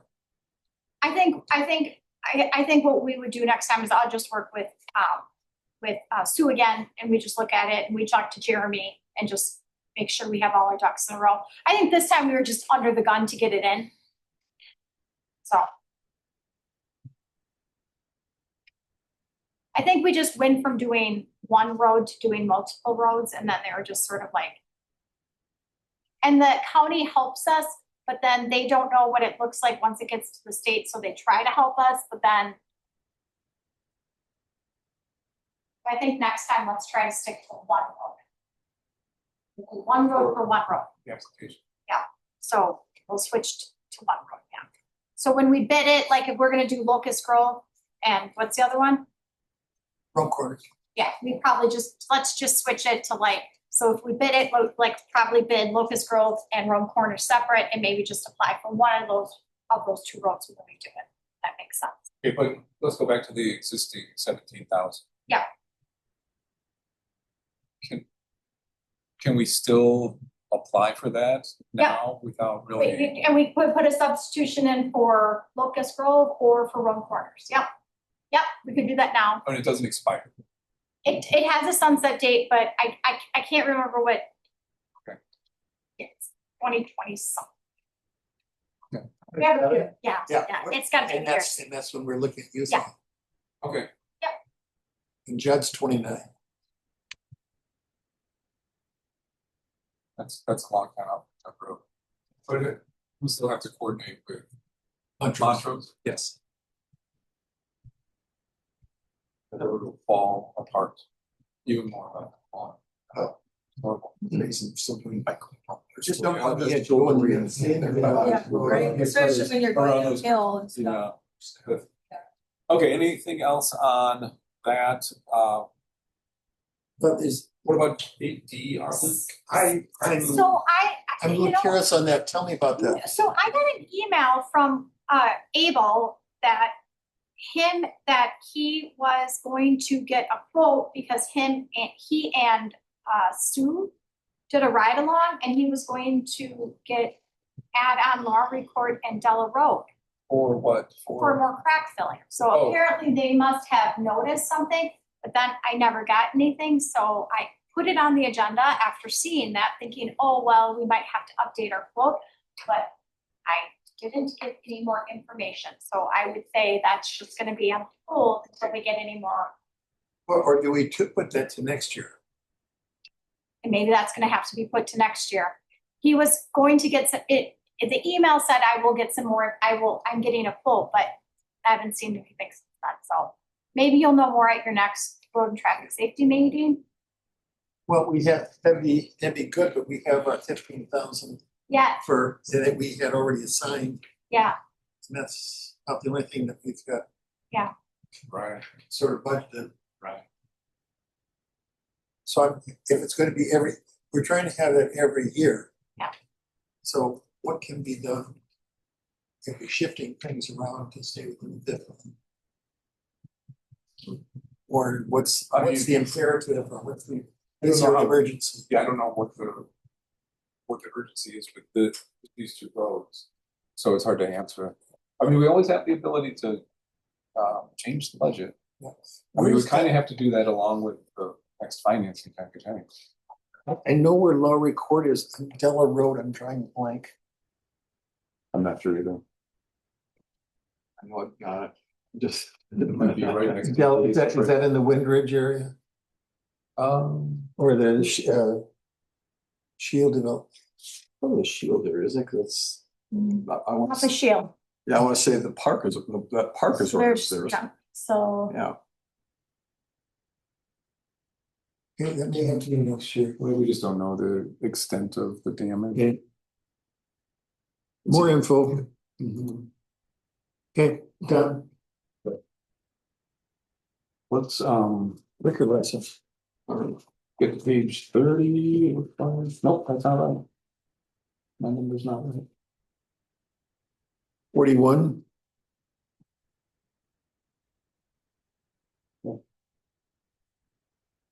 Last three licenses, 41 in Foxborough. And these are renewals. Yeah. Um, They purchased one last year, is that right? That yeah, one year they were, remember last year they were late. Yeah. very So little. yeah, this year they're on time. So They're on time. awesome. So I'd be looking for a motion to approve the renewal. I move that we approve the renewal for the liquor license at Foxborough LLC. In the club. Fox Golf LLC. Yeah. Maybe for a second. Second. Any discussion? Hearing none, all in favor say aye. Aye. Opposed say no. Motion passes. Thank you. And then for the operator licenses, I think we picked those up in the next couple pages. Couple 3 pages it looks like, so I'll be looking for a motion to approve those. Before you do that, can I just, Stephanie Yes. usually goes through and verifies. Yes, she does the background checks. Okay, so those are been done.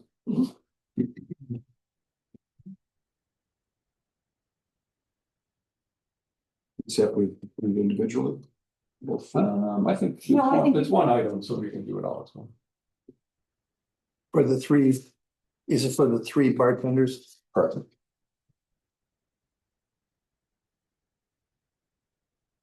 So I move we approve the 3 operators licenses for Foxborough.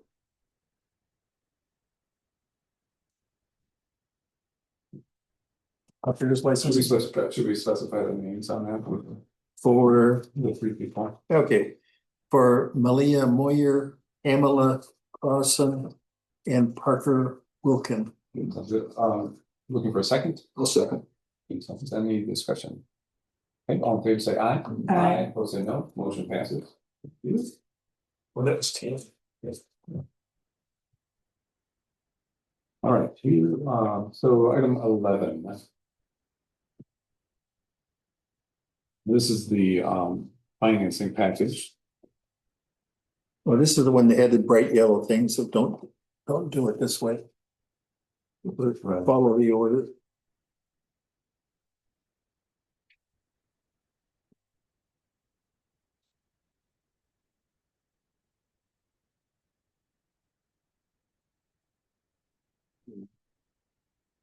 There it is.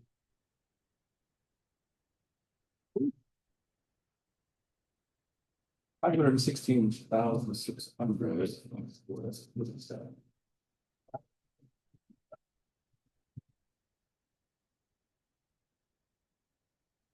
So they would like you to read the resolution aloud at the meeting, so whoever makes the motion. You're going to read page 52. Sorry about that. So the resolution gives a detail, and then also the 2 pages prior give details on the time. And this would be a roll call vote. Okay.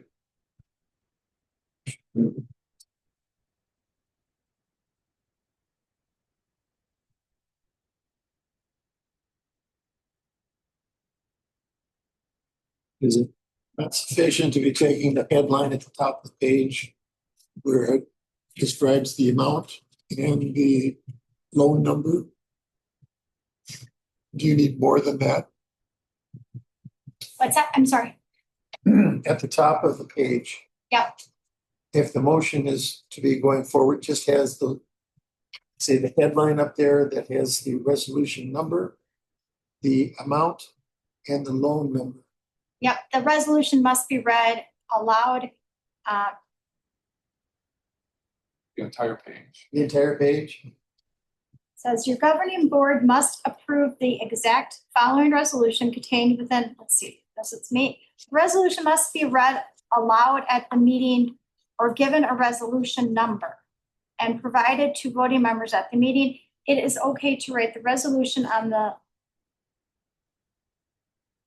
Okay, maybe you don't have to read the. Do I you think you think? can resolution number. I think just the title. It's okay, we could read the title. I don't remember ever reading the Yeah. title. Okay, I think it, because I gave it a number. I think it's fine, yeah, I think it's fine, I think because I gave it a number, Okay, as long as it's 02 yeah, right? dash Gave it a number, 2025. I was like, I think I did give it a number. And the loan number. so. Okay, perfect, thank you, Arlen. I hate reading out loud for. I was like, I don't remember doing that before until I read the yellow thing, and then I was like, why did I have to read that whole thing out loud? And I was like, I think the title is specific. I move that the town of Oregon, Dane County, Wisconsin, pass resolution number 02 2025. The resolution approving borrowing for $516,600 is noted in loan document BCPL loan number 05606154. Need a second. Second. Any discussion?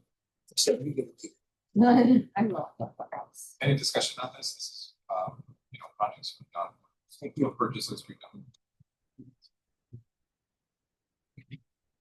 Jennifer, do you then do the roll call? Sure. So, So aye if you're in favor, no if you're not. Balzer, Aye. Fitzgerald, Aye. Kai, Aye. Jernigan, Aye. We need to record that.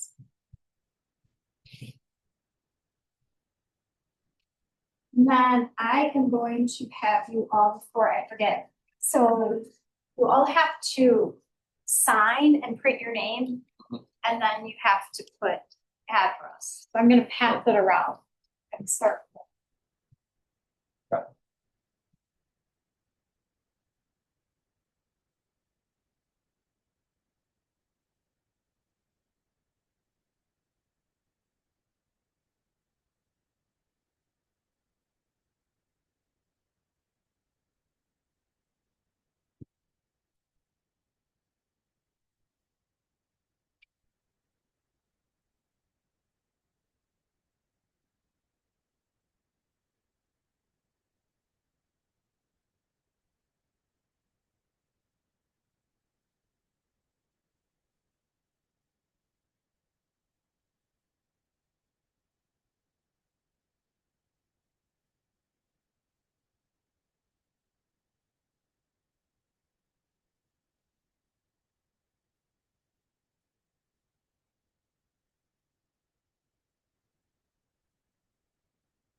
Yes. But I had delicious. Yeah. Yes, I like the, you go first. Cause I can't make up, Those are it's still pantry. yes. It would melt my back cockles. Oh, yeah. You need the Yeah, glass. sugar from, Glass. God. he said.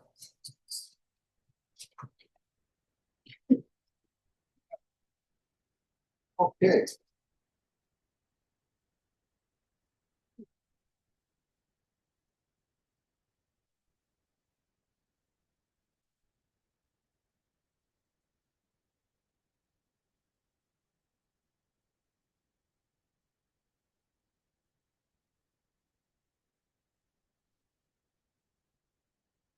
You get all the 11 mistakes all memorized.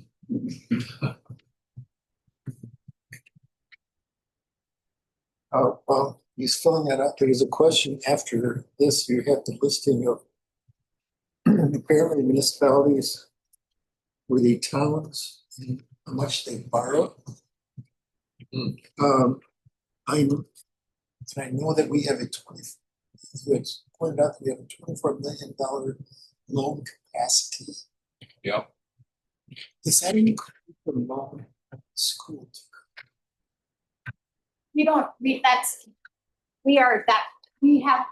the town has capacity. That's the school's completely separate. So we can build a $20 interchange overpass system. Sure. We have the capacity to do that. Sure. Some people might pay you. Yeah, good luck with that. It's a pay it Fine. back. It's a pay it back. Just gotta be, I'm still trying to, what town with $24 million.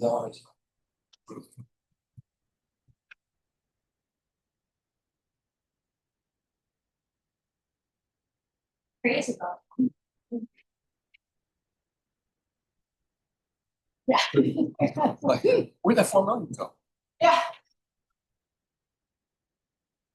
And people get upset when they see like, Yes, right. 600,000. You guys start making clues. so, So these are all the things that you scoop them out. on page 61, Mhm. I had the, I guess we'll just have to sort of play around with that extra 50,000. Yep. So, because we didn't really, I put that page 61 in, because I just wanted to show that we didn't really build in that Right. $50,000. So once we get to like the part about borrowing for that second round, maybe we'll just have to like, I think so. Yeah. That's the cleanest thing. Yeah, You know, other than trying to pull it from some Yeah. 4 other places. Yeah. You know, how to Yeah. put it back. it's just like, unfortunately, it's just not. Yeah.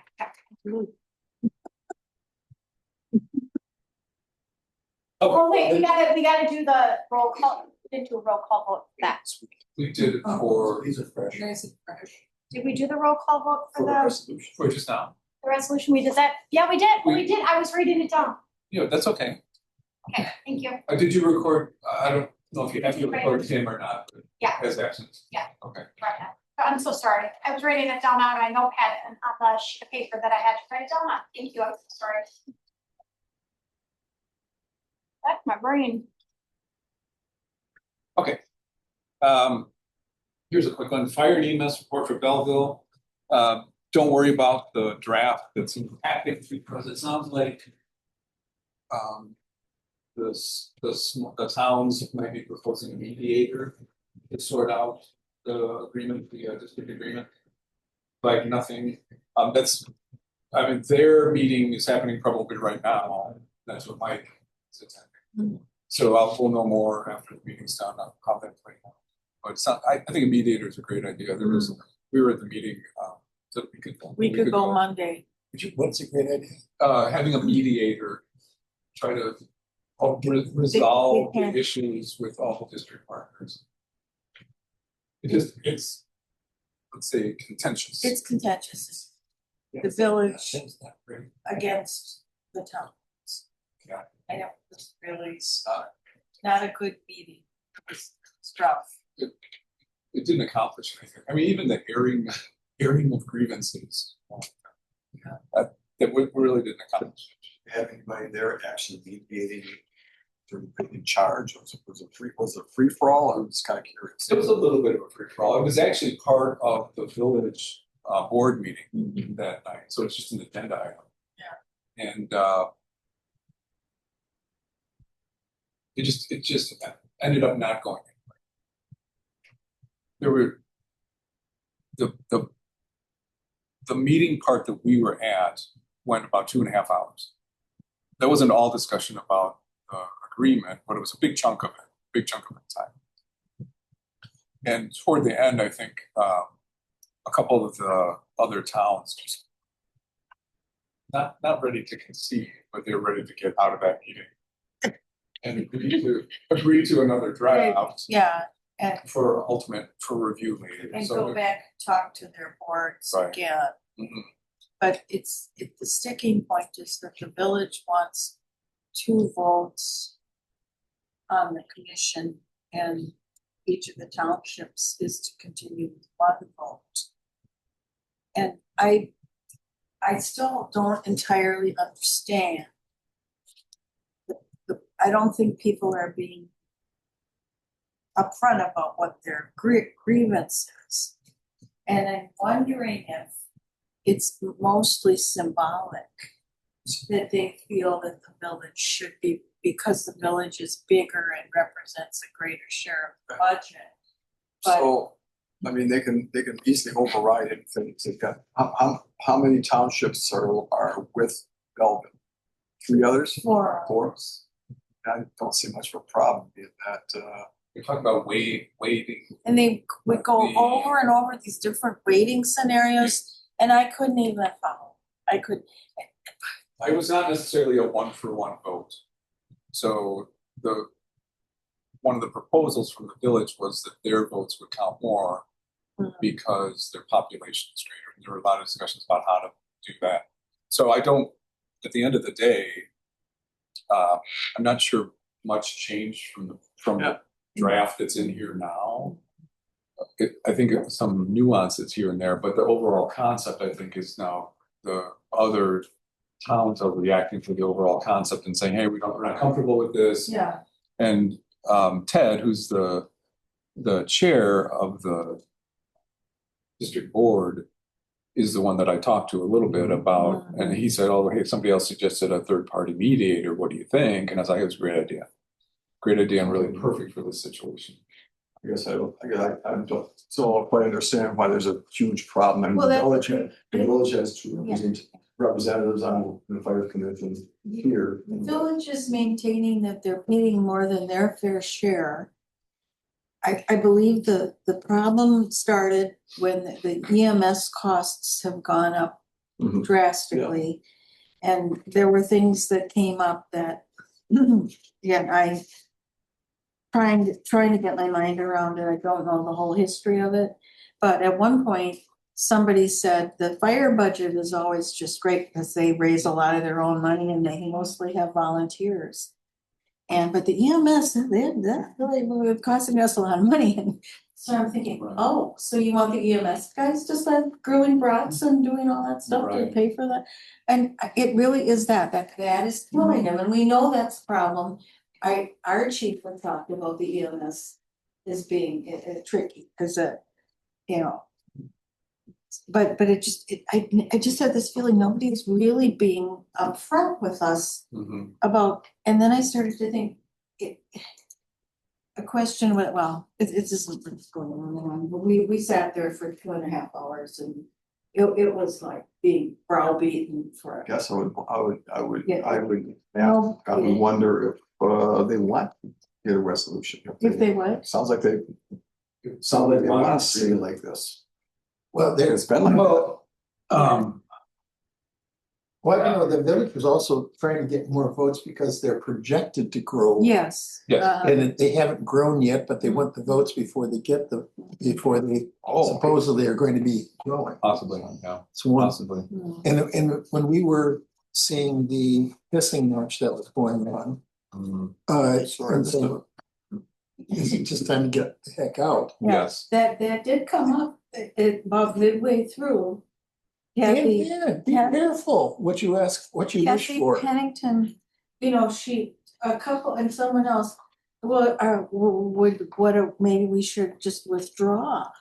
Go to page 73. 7.2 within the agreement, where it has distribution to withdrawing municipality. Right. And suddenly you're liable for 5 years of expenses If you withdraw. if you withdraw.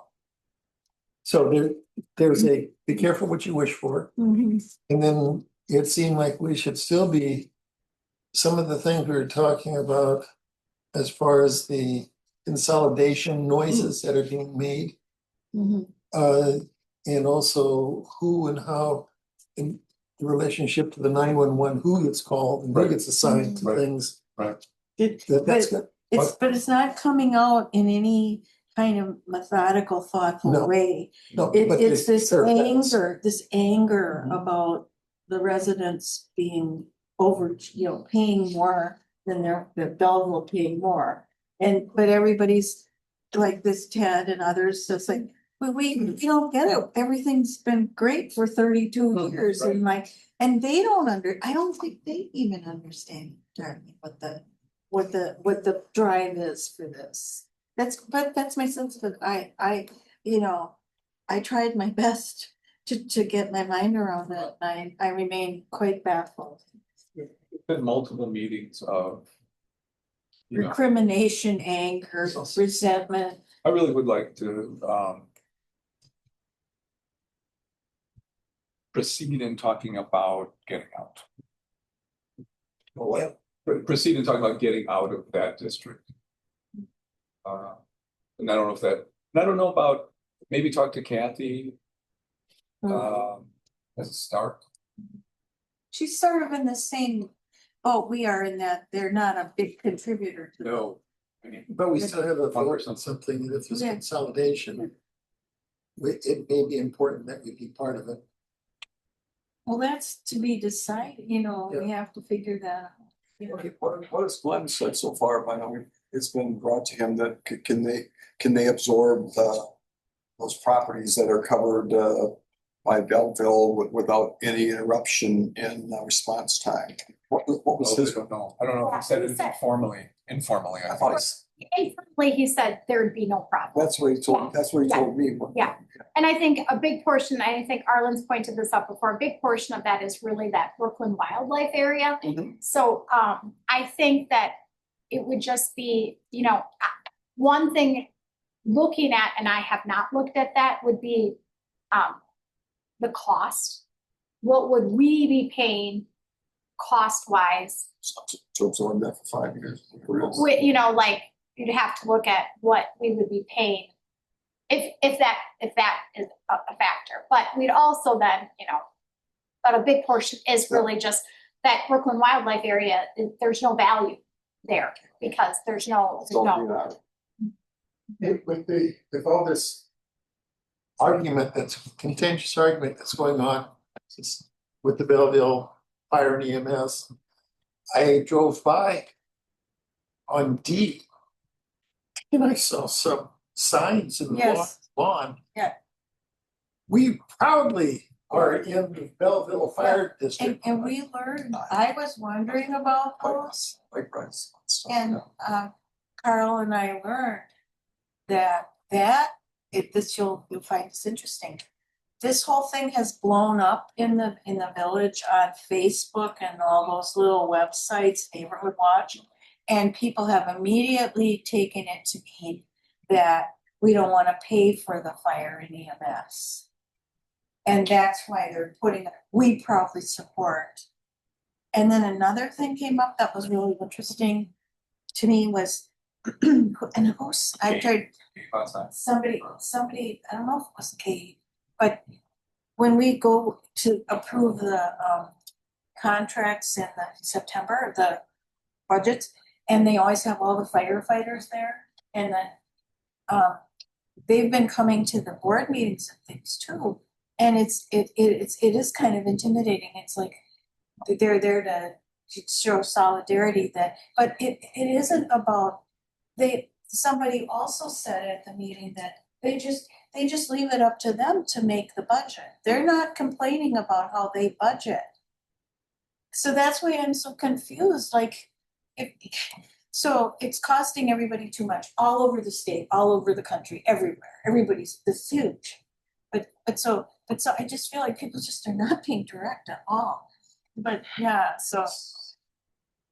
But I hope that they do agree to have a mediator. Yes. Because I think the mediator would cut through some of that. Yes, and I mean, it is not at all about but I can see why people think that because Carl and I were at the meeting in September when the 2 delegates from Belleville did not want to accept the budget, and they said it was contingent upon an audit being completed.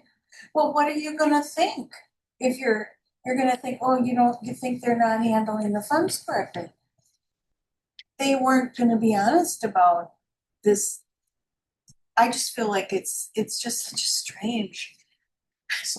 That's a simple question. I know you can't ask it. No, you So tell me what you really think. Tell me what the real facts are. Yeah. Rather than because we, But a mediator could ask them. well, there were some people on the board who angrily stated they didn't think it was fair they had to pay so much more on their taxes for the services than the rest of us. But they could not really explain how we got that budget and why it was unfair. Yeah. You know, they couldn't Yeah. really. Some of the statements, like, it's got justification behind them. You Yeah. couldn't fact check on the fly, so Yeah, it was just a string. it was But- very, very strange. So that's where that's at right now. Well, at least But before we learn about class. I agree with you, Carl, that the mediation is probably the best way to go because Sounds like they're, people don't want to break it. quite a while. The other municipalities, Exeter and Montrose, they don't wanna break it up. They've been happy with it over the years and they feel puzzled and blindsided. Because they're hurting, because they're thinking, okay, this added expense is gonna come on us. Yeah, I understand. Exeter and Montrose are the two biggest. They're the two that really have a lot of, Montrose is expensive. I'm sure. Percent, I think cap 1% or something. So, anyway, anything else about that? We can move on to Oregon. Couldn't tell you. Yeah. I was at a meeting with Tim where they were discussing some concept plans Okay. in there, and I'm going to be throwing out that we need to understand what the process is as to the way this is going. There's a program that apparently has been approved by somebody. Let's say a program, how many trucks, how many bays, how many people in the meeting room, how many sleeping rooms, how many, all the little things that you're gonna put to the bread box, which makes the bread box this big. And then they were just going around where to put different parts of the bread box on site. Right. And which one do you like? That's assuming that you approved all the pieces that go into the bread box. And I don't think that that's, you were bringing up that this. As of the last meeting, they still didn't have the whole concept developed, as far as they talk about where the last meeting I was at, they're talking about where the best place for the fire station is. If there's a second station, and it kind of really went like this. To my knowledge, they hadn't gotten into numbers of trucks. They've been talking, and Chief's been talking all along about, well, this new bay that we have to have for our ladder truck, and it's going to have to be having in and out. But as far as they may be talking about that right now. There was a 5 o'clock meeting tonight. It's probably why Tim's not here, with Wendell. That's all I know. That's Well, we met last week. Yes. So was that the one? Okay, yeah. That had the concept plans and showing this way, that way, this way, and some additional land that they'd have to acquire to have it fit. And that's where I guess I'm getting very concerned about how much of the train has left the station. I think As that far as from the the decision, beginning, I was concerned from day one. Yeah. the train I was has, concerned. I just got this memo from the chief the other day about, we'd like to see this video of the new Wausau Fire Department. I had very negative right away. The next thing I did is I looked into who put together the project. And I've asked the question already. You are gonna go see other stations built by other contractors in Manhattan. That was a sour. I wasn't received with a little very well, but I didn't care. That was a question that had to be asked. And I think, and right now, we're reinforcing each other's concern that this is running down the track. Mhm. And are we going to get sucked into a gigundo bill for something that we have pieces and parts we question whether it's needed? And they're talking, and it's rather complicated because it's everything from they're gonna close off Grove Street, Yeah. gonna claim Grove Street. And I said, oh, wait a minute. So they made a decision that it's going to be Where it is. Oh, no. Okay. No, They have, no, that meeting started to move it around. oh, Yes. A little move it around a little bit, but still in that general area. And not if it's somewhat confidential, as if it's going to involve bonds. oh, I don't you like know, that concept. just say, well, we'll just buy this property. You know, and get the owners all bent out of shape and bent out of shape price wise. You know, there's a lot of good sense things there. Oh, they brought up other, name of businesses that, basically are untouchable. How they gonna do it without destroying fight? It's very untouchable. This, how they gonna do it without destroying? Yep. Build on. I don't. Okay, and then, but they're also there, it's the fire department's the most important thing.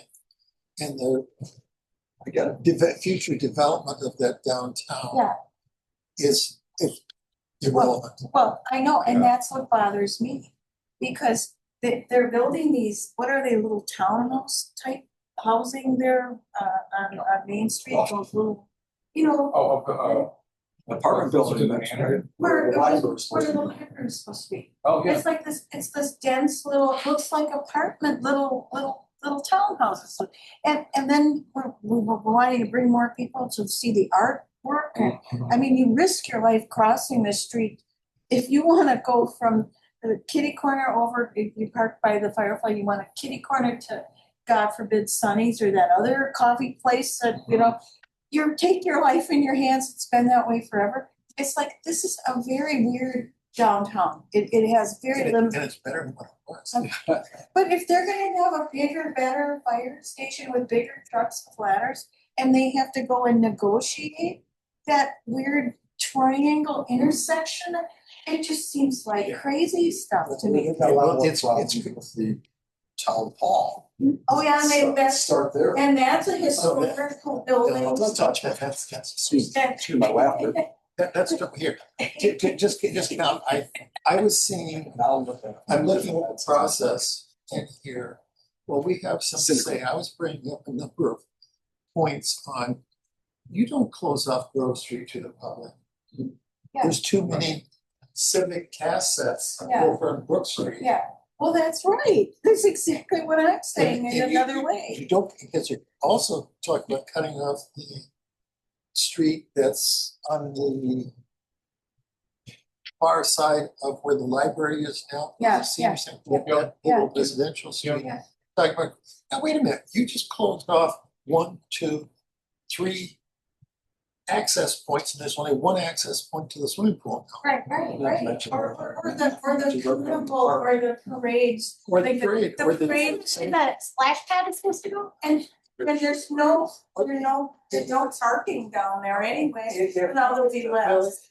The fire department, the fire district says, if they're the 500-pound gorilla that says we get Grove Street, and this is the tax bill, and you're gonna pay it, you're gonna love it.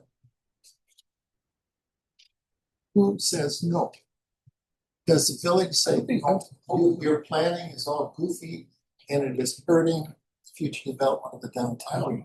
It's hurting access to our community assets. Well, you would think and hope that You would veto Okay. power. You would think, I don't. They're separate. but if there's something, No. well, but there's a village, is it alderman or supervisor in the village? Trustees. Trustees, okay, there's a trustee who's on this thing, and I'm good, it just is, There are two Planning there are two wise. trustees that are on the fire commission. The fire commission is very good. The people on the fire commission, and I think we have the better person now representing the town of Oregon. To be honest with you, Tim's good. Tim is real good, and I think it's gonna be great. Well, let's just count that he's there, and Yeah. I was coming in with the planning perspective and saying, this is Right. this is getting goofier in the crutch. But that downtown, It's just hard to imagine. Okay, what They they have their own, fire station with that. Yeah, the configuration fire they have. station has hired their own city planners to put this Wendell. Uh-huh. He is claiming to be the Well, there's municipal there's planner. the municipal planner beyond just doing firework. No, I think they're trying to take on that role. Oh. And therefore, the fire is this public safety is most important. Oh, well, Everything else be damned. But what are we going to do in preparation to be helping Tim to help him work with this and to work with this and represent Harvard. make sure that, and really have the approval process and what is the taxing authority of this fire district board? I was just gonna suggest that we pause this conversation. Yeah.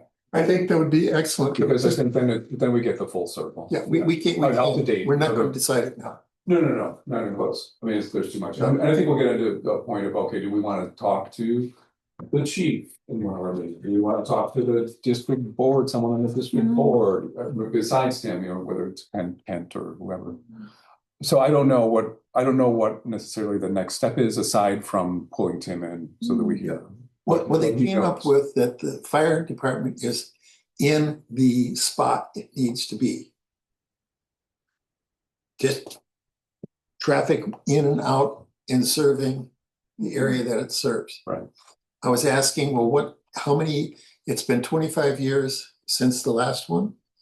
What happens in the next 25, 50 years? Exactly. And they're saying that it's still going to be the primary one, but if the village doubles, triples, if it does what it has done the last 50 years, it'll be at 40,000. And at that time, there'll be a branch fire department someplace else. And to back up, at the last meeting, they were talking about, they also brought in, they had scenarios for the two stations. Oh, right. And I wrote, They were that, yes, I sort of remember that. So they were entertaining that all along, or at different points in this But I current process. don't think that it's going to be justified that's not until gonna they fly. I get think that finally came quite a out. bit This size. is one of the questions at the end came out with, well, what is this? Yeah. I think they're going to have to be in the 30, 40,000 population range before they can justify the second fire station. Yeah, I mean, somebody's got to pay They have for to it. get by that. Okay, let's move on. Thank you.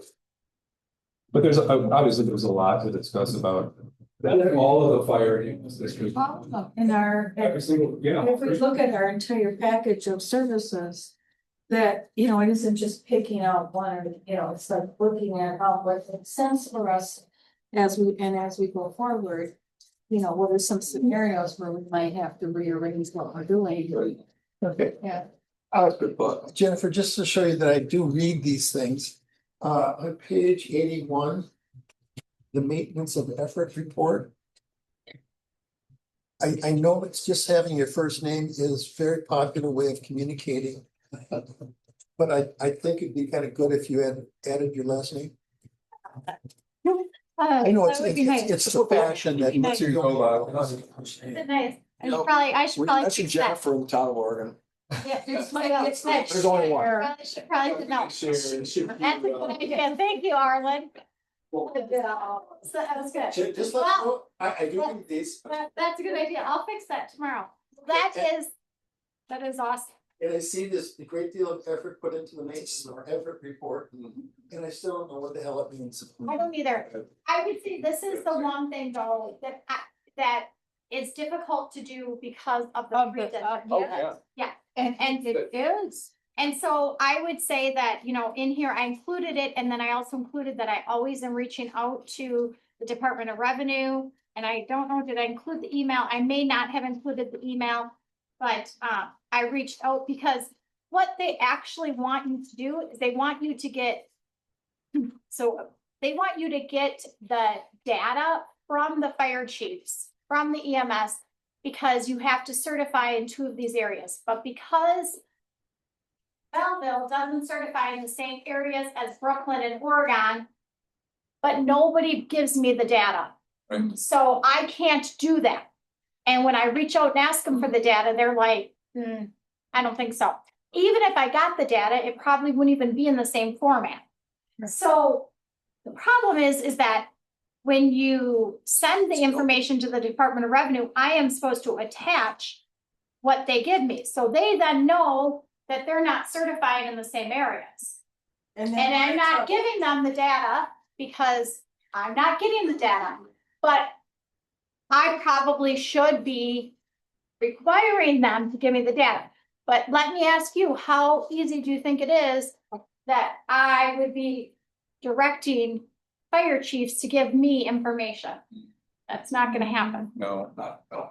And isn't this being battled out all over the state? Cause this is a new requirement and it's not proved to be very easy to give them what they're asking. I have a case with, how did that come up at the town association meeting with all?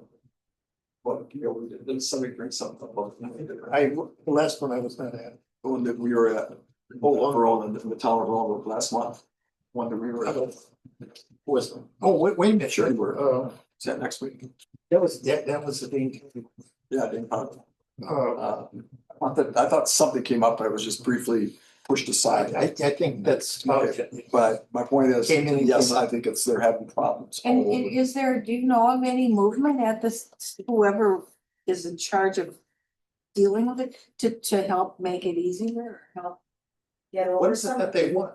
Yeah, but our problem is finding, we have to have two categories that are met by all three of our, and we can't do that because they all have different data on what Jennifer's able to get. And so she's contacted the state, whoever you send this to. Yeah. And I'm sure they're getting this from everybody in the state. And you haven't really been able to get any help from them or guidance from them, really, have you? What they say is they're saying, they're saying, okay, get the data. And then once you get the data, you're supposed to like calculate it. Well, I don't even know what that, what I don't, that's pretty much exactly what, I don't know, what does that mean? And the data is gonna come in some format that even looks similar to the other person. And so like, essentially at the end of the day, we're so small of Belleville that even if I got the data, it wouldn't matter because they're such a small, so let's just look at the percentage of it. Yeah. There's such a small percentage that the data, I just figured that, so then I sent it to, I'm like, just mathematically speaking, we're such a small percentage of Belleville that it's not even mathematically going to make sense that they would skew the data in any direction that would mathematically make sense. So we're just gonna move ahead and just go with the two that Brooklyn and Oregon certified because Belleville mathematically wouldn't skew our numbers ever because there's such a small population.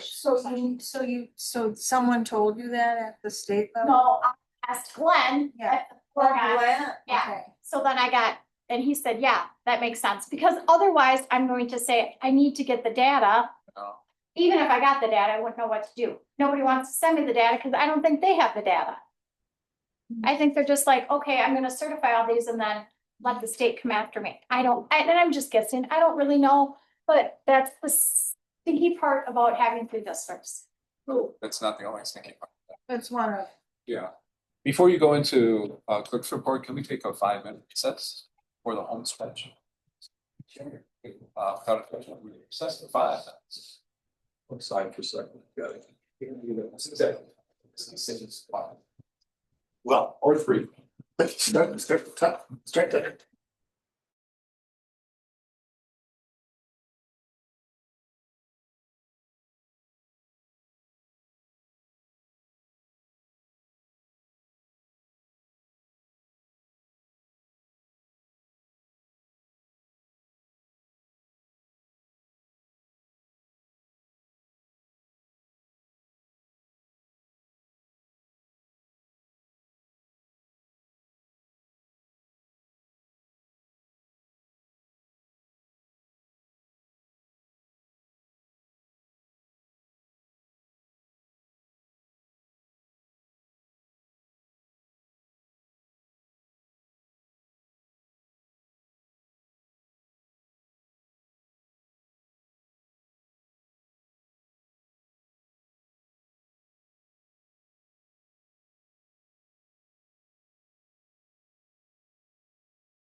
Come back in order, EQ, Jennifer. Okay. Tell us about. Okay, so then on page 88 was just an update from Martin Shanks. Remember last year we had the levy snafu Yep. with the Oregon Fire Department? That was on page 88 and 89. Just wanted to keep us in the loop about that the league and the Wisconsin Towns Association was working still on that. There's no resolve yet, but just keeping us in the loop about that. So, just wanted to keep you in the loop about that. Okay, so we had talked last month about the Plan Commission ordinance and about amending some portions of that just to because it was a little confusing. So right now we know that there is only one opening on the Plan Commission, and that would be the opening that would be replacing Tim. Gina and Chuck both accepted their nominations.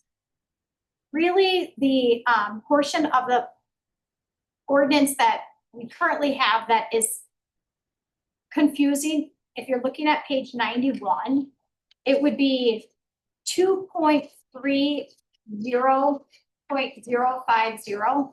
That officers, that's the one that's confusing. In 2015, the town, I was here, we, the ordinances had been codified, but when they had been codified, we never had we didn't have a record. When I say we didn't have a record, we didn't have a digital copy. We had nothing that we could edit. So we were going through a process of sending it to a company to have that become an editable, or putting it into a document, which we now have. We started that process in 2015. This is something that I've had put into, hey, this is what I'd like to budget for at some time to add all the ordinances that we've done. Now that we have that at a service that we can update our codification, we can do that. That was started in 2015 here. During that process in 2015, some of the things that we were doing is we were addressing some of our ordinances that were worded weirdly or doing something. We did touch upon we missed that when we were doing this, that officers, and I went back and looked, and for example, we knew that at the time that the office was the secretary, right? It didn't get changed. So as you can see in the membership, the chairperson was appointing the presiding officer, which meant they were appointing the chairperson, but then it looks like it's kind of that the membership was electing the chair. Yes. So it was in conflict, and I think it was just an error because I can go back and look. So really that section 2.3050 should be amended. And I included in there just some older copies of some older, when they were the town's older original ordinances regarding the Plan Commission. What I'd like to turn your attention to is page 96 of the packet. And it's the section highlighted in yellow. And this was in 2015 when Arlen got on. So Ace shared that there are 3 applications for the Plan Commission. Gary Wackett, Betty Cleaver, and Arlen Kai. Ace wanted to know who the board supervisors supported. They all preferred Arlen Kai, was well qualified. Ace informed the board that the state statute that the position should be appointed by the board chair. An appointment would be made. So what I want to point out is that how that reads to me, and what I want to turn to page 97, is who appoints the Plan Commission members. All Plan Commission members are appointed by the town board chairperson, subject to confirmation by the town board. The town board chairperson also selects the presiding officer. So the It's The way it's a somebody- statute. right. So the way somebody might say something and interpret something, but the way that it actually is meant to be done may be completely different. It's subject to confirmation, so it could be potentially overruled. You don't have this unilateral power, so Well, it's like any other committee appointment. I yes. can't just say Bob is the chair or Bob, it all comes to the board. Right, and I think if there was a past practice that may have happened because the interpretation was that that was the way that it was done. I just want it to be known that that might have, maybe that was, I'm not saying it was, I'm just saying it could have been, but that was not the intention and that's not state statute. You're saying what It's- could have, what passed, maybe in the past was just the chair. Yes, I'm saying that maybe in the past that was what they thought, perhaps. It could be what they thought, maybe perhaps. If you read that, you might think that. I'm not saying it was, I'm saying, because it seemed like what happened in the past was that the town board chair would go to the plan commission meeting and would make the appointment at the plan commission meeting. Oh, Yeah, like, and the practice is that it actually has to be the town board right, supervisors as a whole. right. Does that make sense? Yes. Yeah, I mean, that's really, it's parallel to any other committee appointment. Right, so I just wanna make it so like that we're clear that it's, and that the presiding officer is also in that as well. So that there is also confusion, which happened at the plan commission, that there was confusion that, oh, hey, no, we get to select our chair. Right, but with the plan commission, we did this, a month and a half ago, or 2 months ago, April or Yeah. May, or what are we now? Yeah. May, I guess. it Yeah, was. yeah. So we're doing this already. It's just a matter of documenting it in the ordinance, right?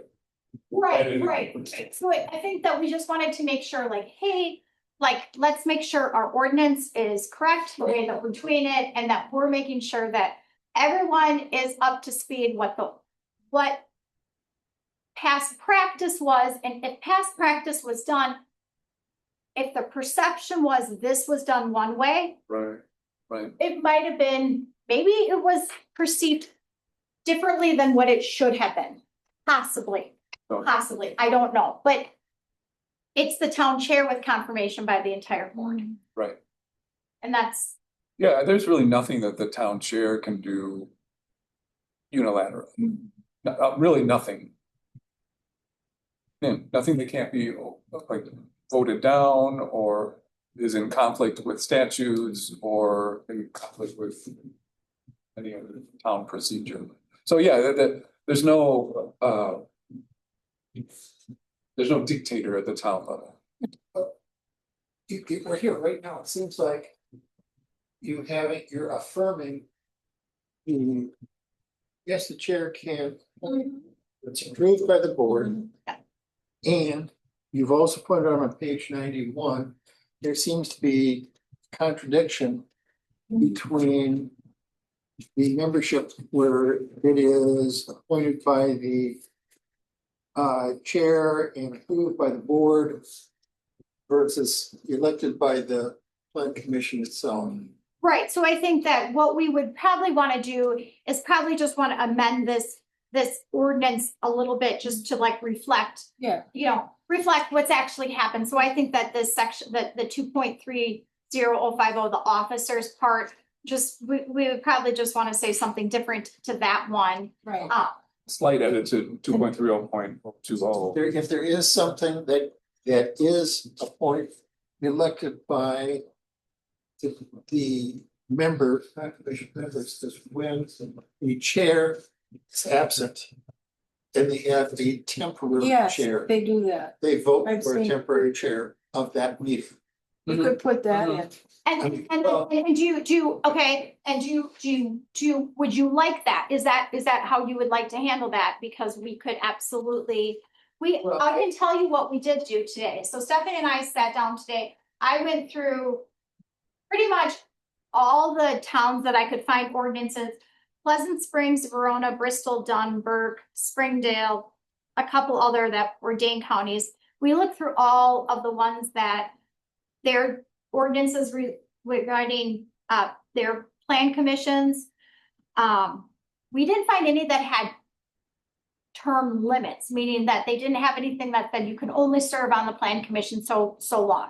Most of them, though, were terms of 2 to 3 years. That was it. And they were defined terms. So it's like, going into it, you're only 2 to 3 year terms, and then you would have to renew. We thought we would definitely be putting on the website, this is your term.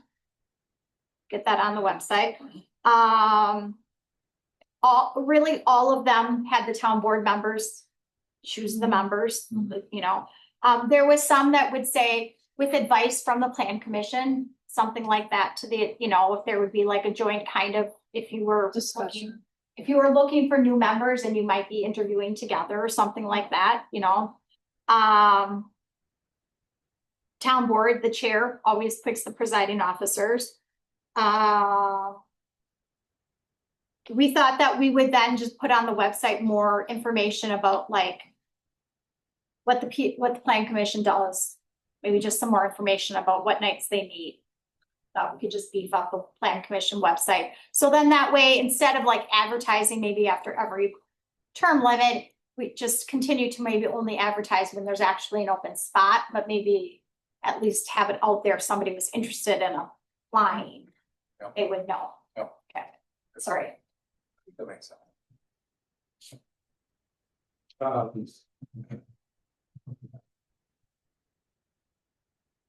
Will you? Once there are edits to page 91, Mhm. can you float that by the party, or we look at it next month or something? Yeah, this was just what we were kind of talking about, but I think that was the one that we thought that we looked at and we thought was. Is in conflict. It is, Yeah. and the state statute would have precedence Yeah. over that, Right, I really think you just pick up the language from the statute. and that's pretty clear cut. And it was, and I can see in my notes in 2015 where that was missed, where, we had meant to update it. And it just got missed during our. And should there be any discussion about it? Yeah, we're gonna have to, We have the statute as the guide. we'll have to, we'd have to pass it as an ordinance, we'd have to do that for. To revise it to comply with the statute. I guess I brought up the thing of when the chair is not Yeah, present and they Because have that's their an acting practice. chair.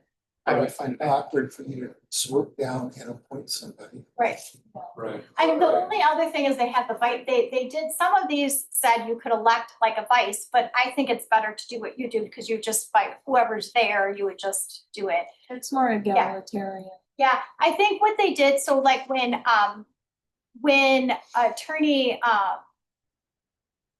when the attorney was here, how he did it when the chair wasn't here, the clerk, so maybe it would be like Stephanie would then say that you would then call and then the order, Yes. so that would be kind of probably a typical procedure, so maybe something of that nature could be kind of written in here that. I think Then that that- might also be already in general meeting procedures, like Robert rules or something, I think. But let's, Oh, that's true. I think it is. If it's already in Robert's rules, I think it is. But I think it's the Stephanie role or whatever, I think opens the meeting, looks for nominations for that meeting. for the acting chair. Yeah. And I'll tell you, that's kind of like where I was getting to bigger picture, which is something that we were talking about, which is a bigger picture thing, which was our ordinances suck.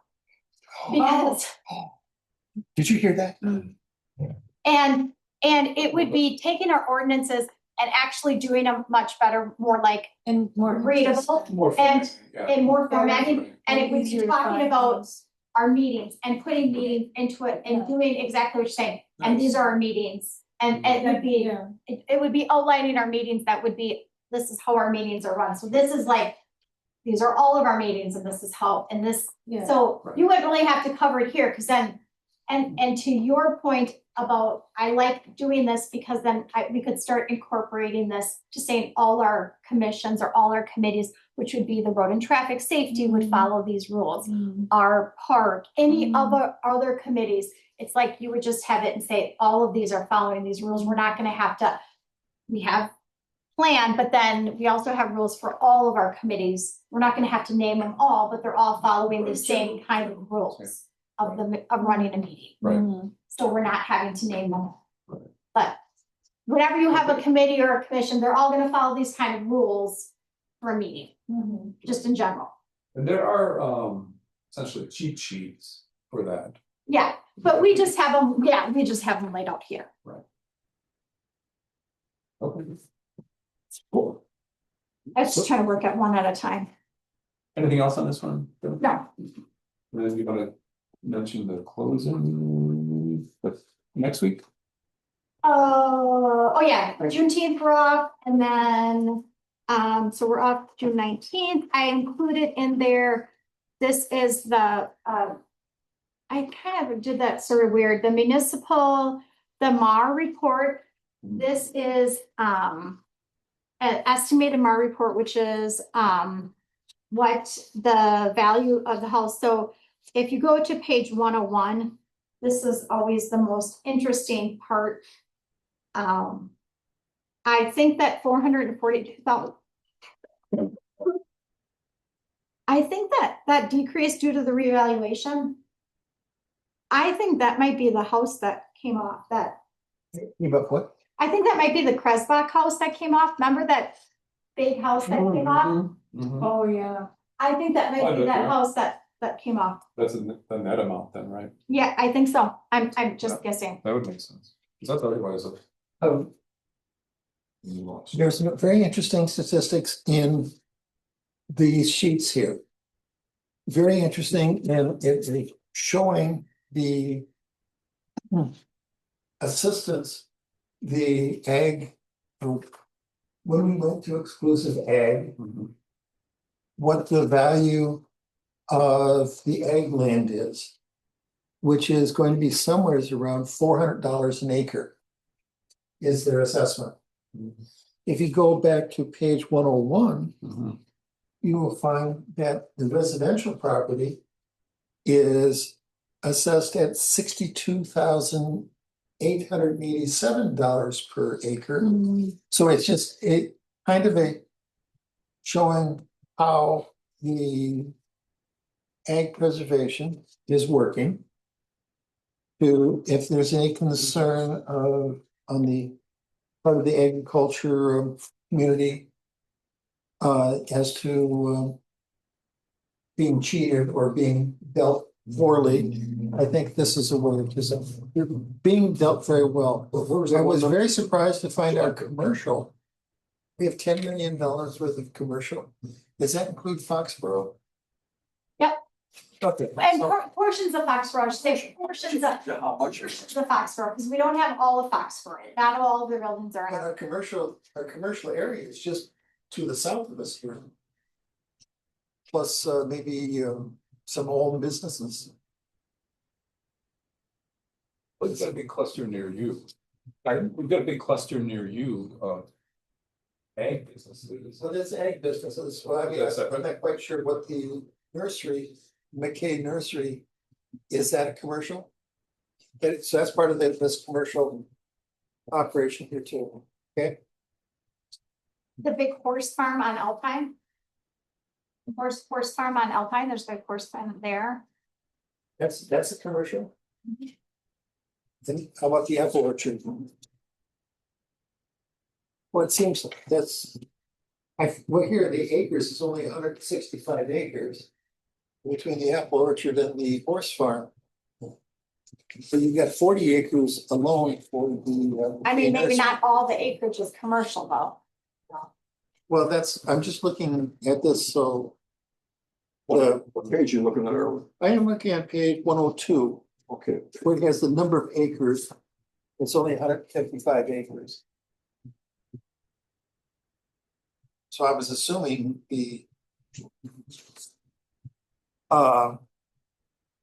This is an estimated mark, so we'll get the full one. This is just estimated. They haven't started the field work yet. okay, Probably start the field work. What did she say? Start the field work last week of June. yeah. Well, I'd be very curious what the other is also. Yeah. And on 104, there's other. Well, yes. What other is other? Okay, it's just finding interesting as to where the value, and that was one time I was wondering where the value, let's see, when our agriculture population represents 3 or 4%, and the value, economic value is 3 or 4%. Be interesting to compare 2024's final. Well, with this, I bet you there's not much change anyway. Yeah. But it's still be interesting to look at 2024 versus estimate versus final 2025, see if there's anything. We can ask during our 2-hour board review. Oh, Yeah. Yeah, in September. Oh, sure. Yeah, okay. yeah, we'll sit here, we'll be able to ask. So these are questions we can ask. Yeah. Yep, so we'll be sitting here during that. Well, good. And that'd be nice education. Yeah. Mhm. And then the next pages was, were the, so, we got a franchise fee and then we're getting not the franchise fee, so we get a portion from the state now, and we have to submit a form to the state, and that's just that. What Form page page. is it on? Yeah, what page? That's, I'm sorry, that's on page 107, 107, 108. It's the Oh, I see. 2025 video service Yeah. provider report. That's just from me. Gotcha. Again, I don't know why Jennifer Hansen, maybe it just doesn't print, because why would they not? I don't know. It's not necessary. I guess not. That's the first name only. It's like prints. And I think that means that I am done. Here you are again. Oh, this. Okay, so then, I didn't catch that. next item is a torque report, and there's There's an one on amended, the loose on your table is the update. yeah, the amended, the, trying to be efficient, they put this together on Sunday before we found out about the fire at work. Well, when was this? When was the fire? There was a, Sunday night, This, as a passerby reported flames at the torque and called the sheriff, or called 911. And Abel came out at 11, and it was the burn pit had reignited, basically. But it looked terrible, terrifying, and the people thought the whole place, the buildings were on fire. So then after that, we received a series of emails back and forth between Chief Linsmeyer and Abel and Jennifer and everything. So this was amended this morning to talk about how in April, and I mentioned this at a meeting, the staff was concerned about the brush and the location of the brush burn pit and in this right near the woods and all this. So this is just a report of what they had done in April to try to get rid of some of the brush. They took down some trees that were dangerously close to the backside of the burn pit and everything. Just so you know, this was something that was on the radar. Plus, it's been a very aggressive fire season again. But this happens where with this I wouldn't have thought of. The wind direction down there. They burned on Saturday and they thought everything was under control. And then sometime on Sunday evidently, the wind direction shifted, something happened, and there's always a little bit of stuff smoldering. And so there was this big fire, and then we had I don't know what it was. So then there was also Sheldon he wrote up a little bit of some of his ideas about what we should do to in future. So there's a little, he sent Jennifer an email. 110, page Yeah, 110. He just sent a little email because he doesn't like it when the fire chief yells at him. He said he didn't yell at him, but he feels that one issue being there, the ashes are left there until the end of the season. So there's always this accumulation of ashes. So he's suggesting get the ashes out more often. And then he also thought, looking at the fire pit, maybe we should do some things. And so there you see this architectural drawing of the ash pile and some suggestions for how to keep it more contained so that the embers don't go flying and outside the burn. So that's that. We really kind of lucked out because even though it's been a dry year, that particular week. Yeah. Or dry. Yeah. Things- Yeah, There's more moisture in the. yeah. But I appreciate Sheldon thinking about this, planning this Oh, out. yeah, I mean, but they had been concerned about it. That's, he wanted to show that they had been concerned. Do you happen to know, like, what all the ashes out? Bottles? Do we haul them somewhere? We take them to Matt usually. Oh, Yeah. okay. Okay, We pay to dispose of them. okay. How much is that? Do you have any? Like, not that. Let's see. Phil. Yeah. So if it's all ash. So. Yeah, those are just some preliminary ideas. We're gonna have a meeting on Monday to talk with chief and go over the site. You know, just see how they're doing. You've got the walls well defined here. I'm curious as to how you push the ashes from the sides, and especially in the back, into that, With the wall there. with the wall there. How do you do that?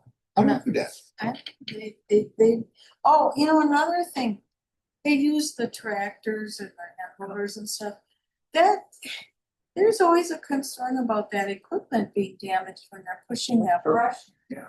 And so, yeah, I think they just they just go from the back to the front, push the brush in. And we have had episodes of the tractor starting on fire and all this. It's not bad. It's not good. Yeah. It's a different thing. It's more appropriate. I don't know. They used one of the big tractors. I'm not as first.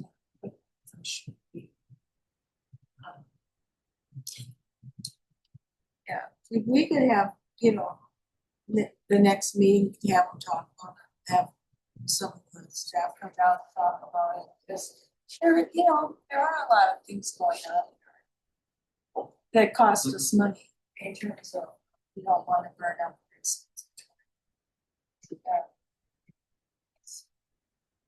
Okay. And so for Monday, I think it's Monday morning. Yeah, I think it's I what think time? Abel's like 9-ish maybe. I wanna say Abel, maybe yeah, 9. Abel. Abel, I think. Yeah. He said. I'll talk to Sheldon about it. I'm sure Greg and Mike, Greg or Mike both can go if Sheldon can't be there. Is there, do you want a board member there or? I might go. I was tempted Okay, to good. go. I think it's worth it. Yeah. We'll stay here. See what people talk about. What I'm curious about too is whether there are standards or procedures that should be followed in general at a site like that. And what, The DNR comes periodically. And they have issues about, one of the things Chief Linsmeyer didn't like is that they were burning wood pellets. yeah, I saw that. And there are definite requirements about what can go into the burn pit. And because of people dumping stuff indiscriminately and, Right. you know, there are always nails and things like that that end up dropping down in there. Or, you know, they're emptying off stuff from their truck bed or something and this other stuff gets tossed in and everything. Right. So, and the DNR comes, I think, is it once a year they come or every other year? They like to surprise. Yeah, surprise, yeah. And they write up the site and talk about the things that they can and can't All do. the stories I've heard with some of the fires of with electrical boxes thrown in, all of a sudden some people have done it illegally. Yeah. Oh, yeah. It's just amazing. I mean, there's they try to get anything they can in there. Yeah. It's like And I've got a then, huge fire, I've got a large fire in the back, 20 by 15, and I've talked to the chief a lot about, he said, well, that's fine, you're far enough away, just make sure you don't have this stuff in there, and I have neighbors that want to throw stuff in, also, I say it's plastic, let's get that stuff out of here. I said, this is on me, because I send in I get online, I write down that I'm burning in 2 days. but That's on me. it is on you. I'm, yeah. Yeah, yeah. Oh, come on, if I was sharing there, go home, go to your house. Yeah. Is there, I haven't been there to the Torque in a while, but is there a sign at the burn pit that says, here's what you can put in here? Or do we just assume people know that it's brush? I Yeah, I can't think so. remember. Yeah, I think so. Good question, see what the current site. We should all just go down there and take a tour. If we only had a movable sign. Oh. That's what we need. Now we need 3, now we need 3. Oh, we talked about this one. There you go. Okay. It does not hurt to have a look at it every season and make sure everything's copacetic. Well, if I remember on Monday, I'll Yeah, check it out. yeah. Okay, anything else torque related? I think that covers it. But we had some excitement at the tour. Yeah. That's quite a fire. Yeah, yeah. Sheldon was even trying to, I think he was, when he made his drawing, he was gonna try to do a diagram of the prevailing wind pattern that Oh. we experienced down there. Oh, that's. I'm not kidding. I'm not kidding. Oh, no, I think that's great. Defeated him. He didn't have the right, like, he maybe need some kind of, you know, animation program or something that he could really. But you got a tough little. National Graphic Society. Yeah. The microclimate down there. and the Yeah, winds. there's a microclimate like you wouldn't believe, and those winds, you can have a day when they shift every 15 minutes. Absolutely. And they go from Yeah. it's something else. Okay, so let's move to item 15, Vision Committee report. It's very short because they're still working on the results at the Survey Research Center. I did check in with them yesterday. Thanks for checking in. We are knee deep in the analysis for the report. We're currently summarizing the responses to each question, and we'll move on to the demographic analysis after. The draft is on track to be completed by June 23rd. Hope this helps. That's from Shahir. So that date does match up with the last version of the timeline that we have. I don't well, 2 things. On the timeline, it says that we're going to meet to discuss the survey findings on that date, but if they're just done at that date, then I don't know when we're going to do that. There's nothing on the calendar right now. So we have that, and I think we'll have to, I'm going to need to send around an email, Jennifer, to the committee and say, hey, okay, so here's what Shahir says. We don't have anything scheduled, so we need to sort that out. And then we also need to sort out the July date.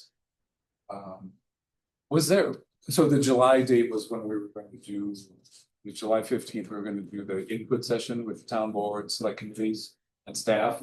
So we're going to need to move that somewhere. And that's probably going to push the last couple of dates, which are some analysis by Sharon at Dane County Extension, and also the town board meeting in August. I don't know how that's going to fit in with her upcoming retirement. Family concern. I don't know if she. Last time we talked about it, she was like, "Oh, don't worry about it. I'm still working on things," but that was probably 2 months ago. So we'll find out more, and then there might be some schedule changes toward the end of the project as far as distributing results and discussing results. So nothing really to report now, except it's still in the works. They did, Shahir did not give me an updated total count, you know, because they're expecting to have to take some out and complete surveys and do things like that, or whatever filtering they go through, they aren't reporting that on right. So anyway, we'll know soonish, but soonish might be a month from now. Questions at all? Kind of getting to the schedule, you know. So we don't know, but it looks like public wise, it's going to be, we'll get it maybe at the July board meeting. And as far as public, it will be open for like August. I think so. I mean, we did say, we did say,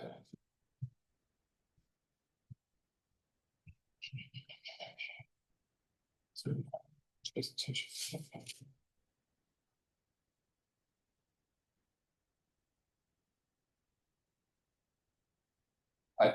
In general, yes, I think. Okay, what's not on here? Well, wait. Are you on the count? Are you counting? You're starting item 15, right? I'm just talking about items. Okay. Yeah. Okay. And so I don't know that the vision, because the vision related meetings, there was no set date yet, so we don't have the 19. And the one set date that we have is one about the lot. Which brings me to a question, Jennifer. Was there a range of dates that you and or Stephanie are not available, or was it just that July date?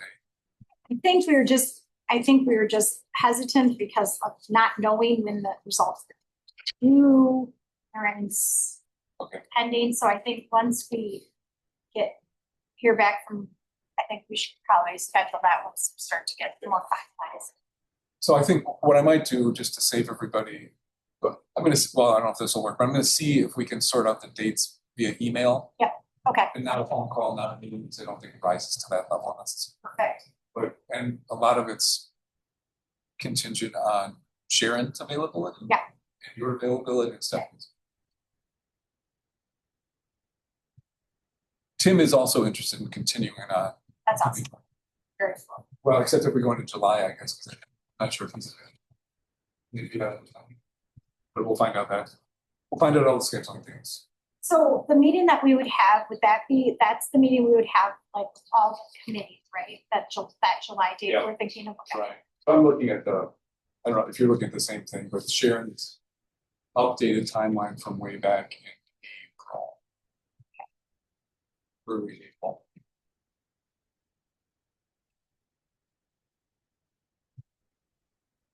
I think that's it.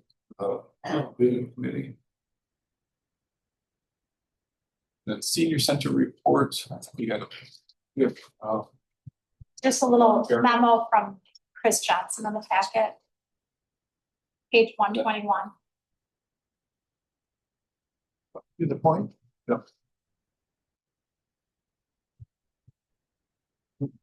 Jennifer and I talked earlier about senior center. It's not much, well, the way that we structured our funding, we don't necessarily have to be on top of everything that happens every month with the senior center. I mean, it's good to hear what the updates are, and it's very nice just to send us but it's not, those are different forms. Very focused on, especially doing it.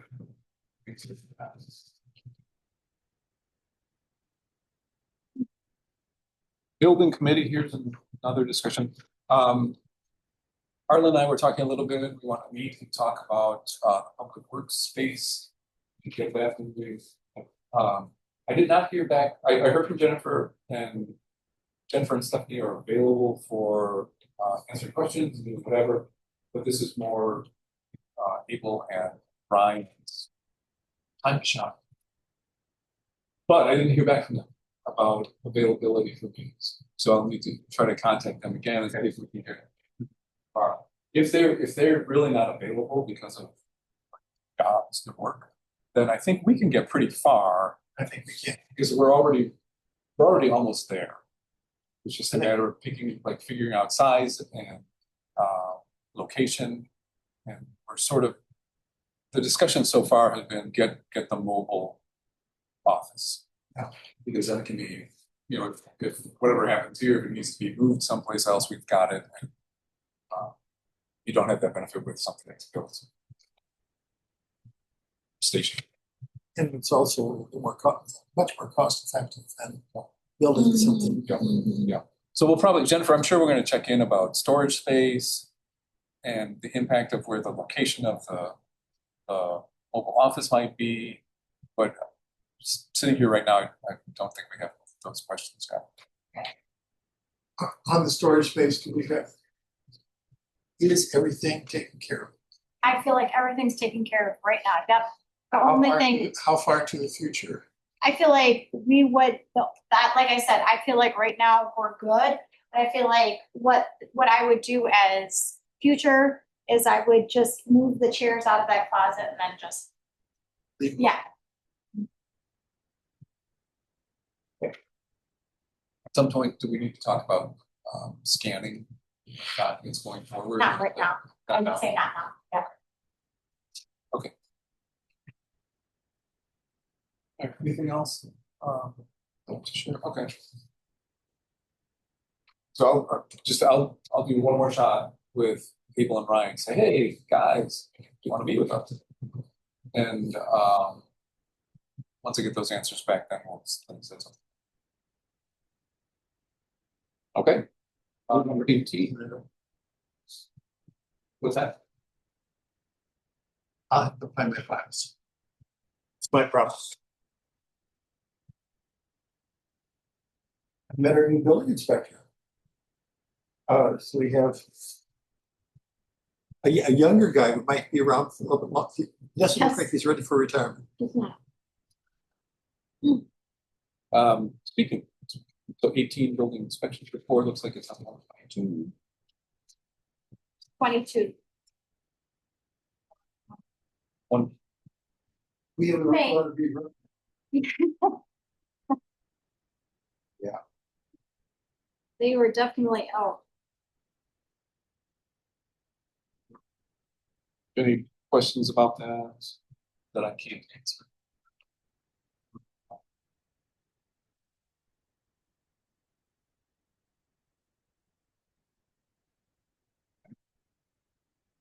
And then item 19. 19A is an update on the employee handbook. Which I really want to hear, but I also wonder if it would be best to have the full board as part of the discussion from preference. We could just briefly recap that two issues that we have this draft that we like. Okay. Discussion of finishing our amendments, and then we were considering that Jennifer checked in with Faith to see about having some help from them. And then the other thing that we have is the job description piece. We have job descriptions for the public works staff that were created, I think you said 2010 they started. So they're in a certain format that we have. And then the job description, as it, and Jennifer could probably speak this better, for Jennifer and Bethany, is by state statute. You follow the guidelines. So we actually do have documents. When I first started the project, I didn't understand this, or when I was asked to help, we do actually have some places to start. It's not like you have to rewrite everybody's job. Right. We have some foundations that we can get to answer questions about how to amend them. We've got the state statutes, obviously, but how we can put them together Right. is in a workable document, a handbook, and some job descriptions. Someone's going to be hired on to do, some point. We've got some documents So it's in better shape than wouldn't you agree? We really got a lot to work with. Yeah. And that's what we were gonna present in more detail. And I think that's great. Yeah. Because that's a lot of work, not so much the typing in what the document itself, but sorting out all the contingencies. You always have to kind of have some kind of a template to start with. Right. Yeah, because when I first heard about this project, I thought about just starting from scratch with a So, blank screen. And, that's a big project. so for the next meeting, do you want to present that or present the draft at that point? I don't know, what do you think? Sort of.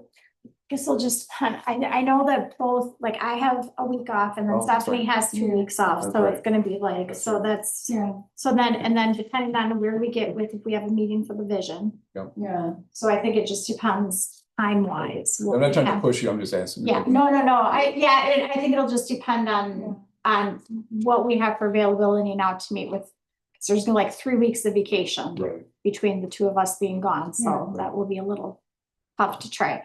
We're there, it's just putting the final touches. I think there's a few little pieces that you wanna just sort of kind of look at and get some guidance, I guess, on.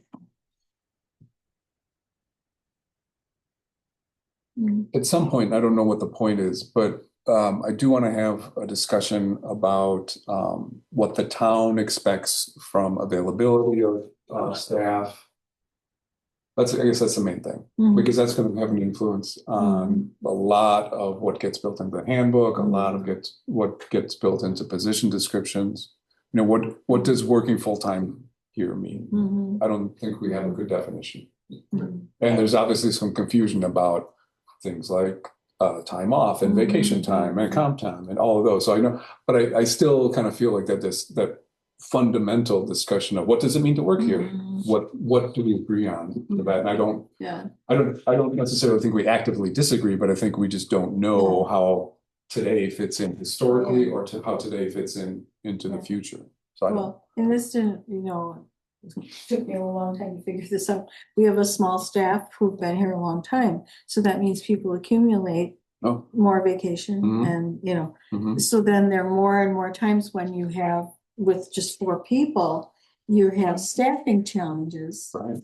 And so how do we work through that to make sure that we're serving the town residents and getting the work done and covering things, and even this issue of liability, just having one person on the public works. Right. And when you're doing jobs where you really shouldn't be working alone. So even here, I think across the town offices. Yeah. And Somebody being alone. Yeah, I don't know this. There's all that, like, what do we do then? How do we get people to fill in? Like, maybe there's some creative ways we could try to address that. Do we have to, since we're doing some staff sharing with adjacent towns? That's one of the options that has come up in discussion. Yeah, that's certainly there. Yeah. What is there like? It gets into a contractual relationship with the other towns. What does it look like in Dye? What does it look like, And so some in Montrose, some places have more staff than we do, some probably have less. Yeah. Sure, we're not overstaffed. Yeah, I think that is like an issue when you start to look at staffing of others. You'll see some that have more and some that have less and some that have like. I think there is that like an ebb and flow of like how they just covered it. But I can tell you from that when I'm here alone, having the locked office, I can just tell you how much I appreciate it. That I find it to be much, it brings you serious anxiety. Yeah, I wouldn't say that I am like, that I don't find myself to be someone that, but it does brings me So I really appreciate that. And I understand, but you do, it's like you are very secluded because you're really not around. Right. I mean, I think that one of the things to consider is what if you're working by yourself, not necessarily you, whoever, working by yourself, and this is related to the torque situation.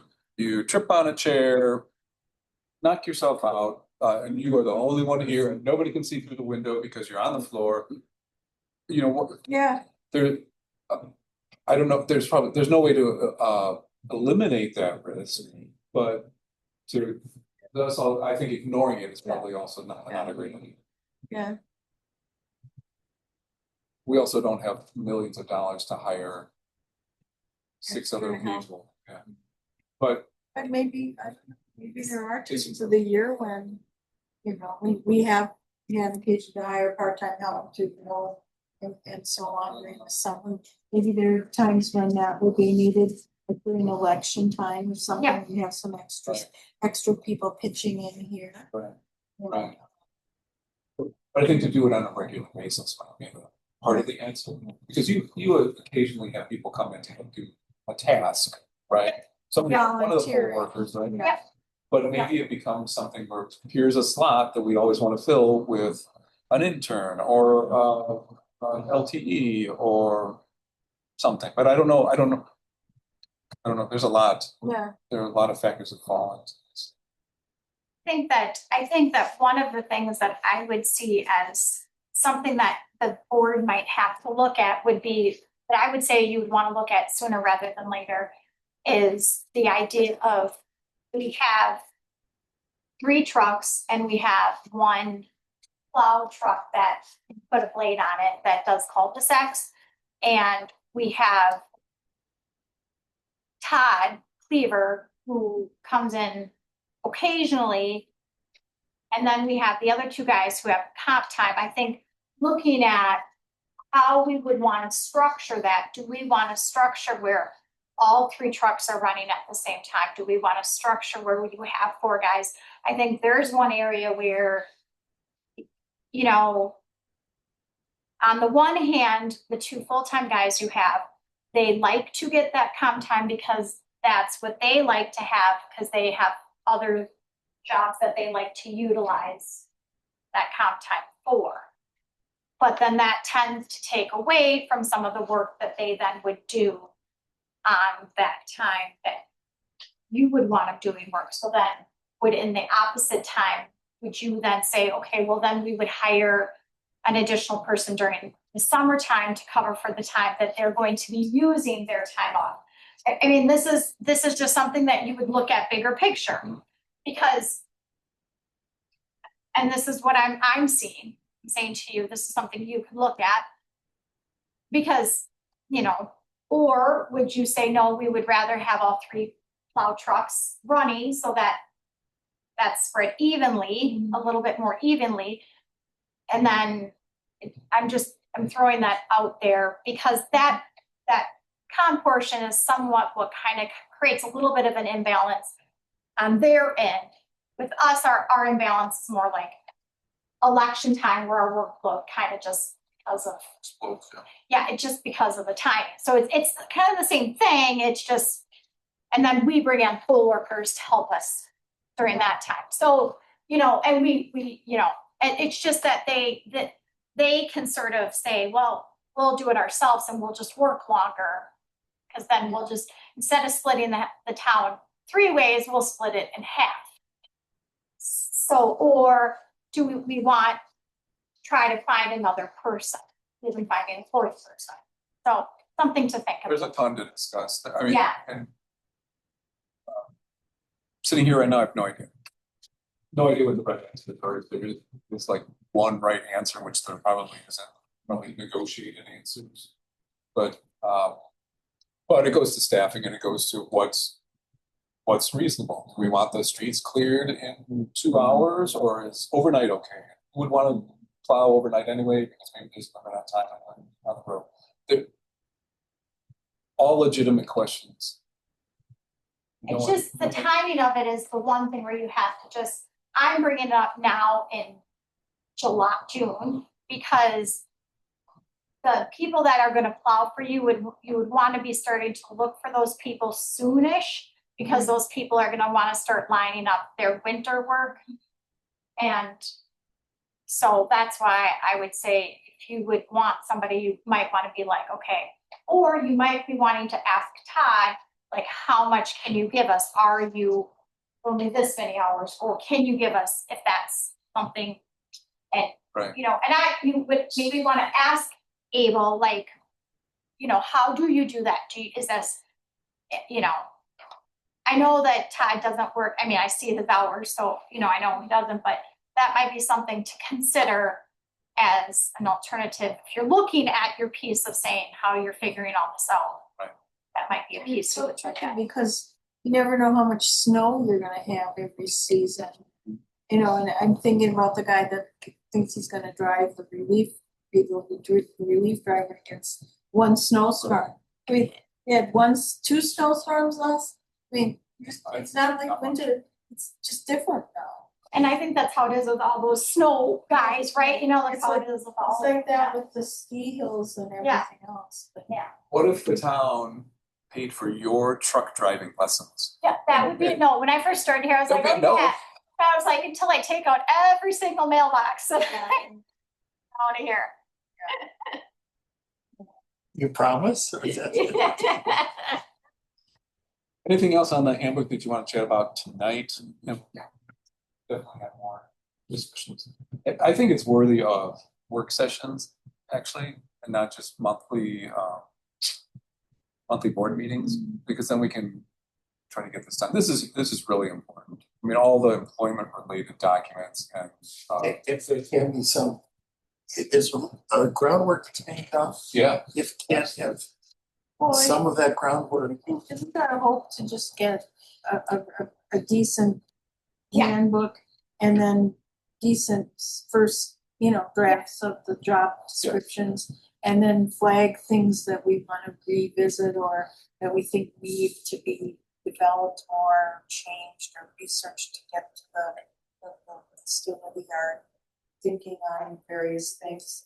That I think we could, once we get that all together, I think it could go rather quickly. Do you want to sort out the calendar and then propose a date or two, you know, as whenever possible? I mean, I know that we're getting close to a bad time for new meetings, but I mean, I think, could it be where we would have something where it would be like, you know, we wouldn't have the greatest, but we could have a pretty good, like, you know, handbook that would maybe not be like, oh, this is the perfect, but it would be like something we're gonna start with, and then like Lori said, this would be a snake thing that we're gonna start to like work on as we go through. yeah, if you have a feel for, here's our draft, we have a couple questions. Yeah.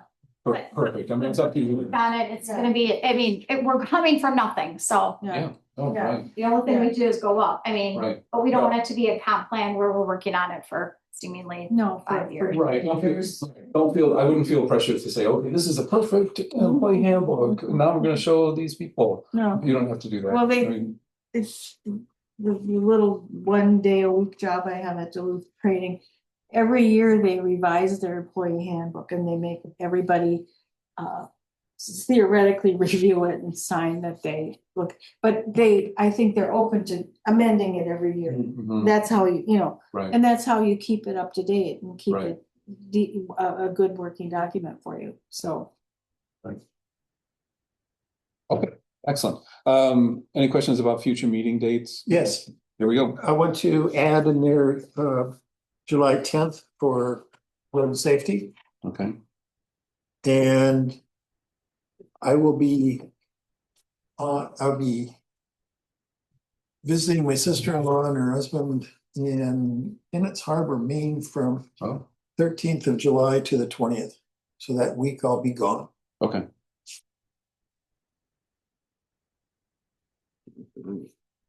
It doesn't look like they're in the meeting. Bring picture. Yeah, please do. Anyone else on dates? All right. And then, anything else before we wrap it up? This is a long one. Okay, without objection, then we are adjourned. Thanks, everybody. Oh, let me point out too, if you didn't see already, Dave Frankson's Parks report is in the back of the packet. Yes, World War III.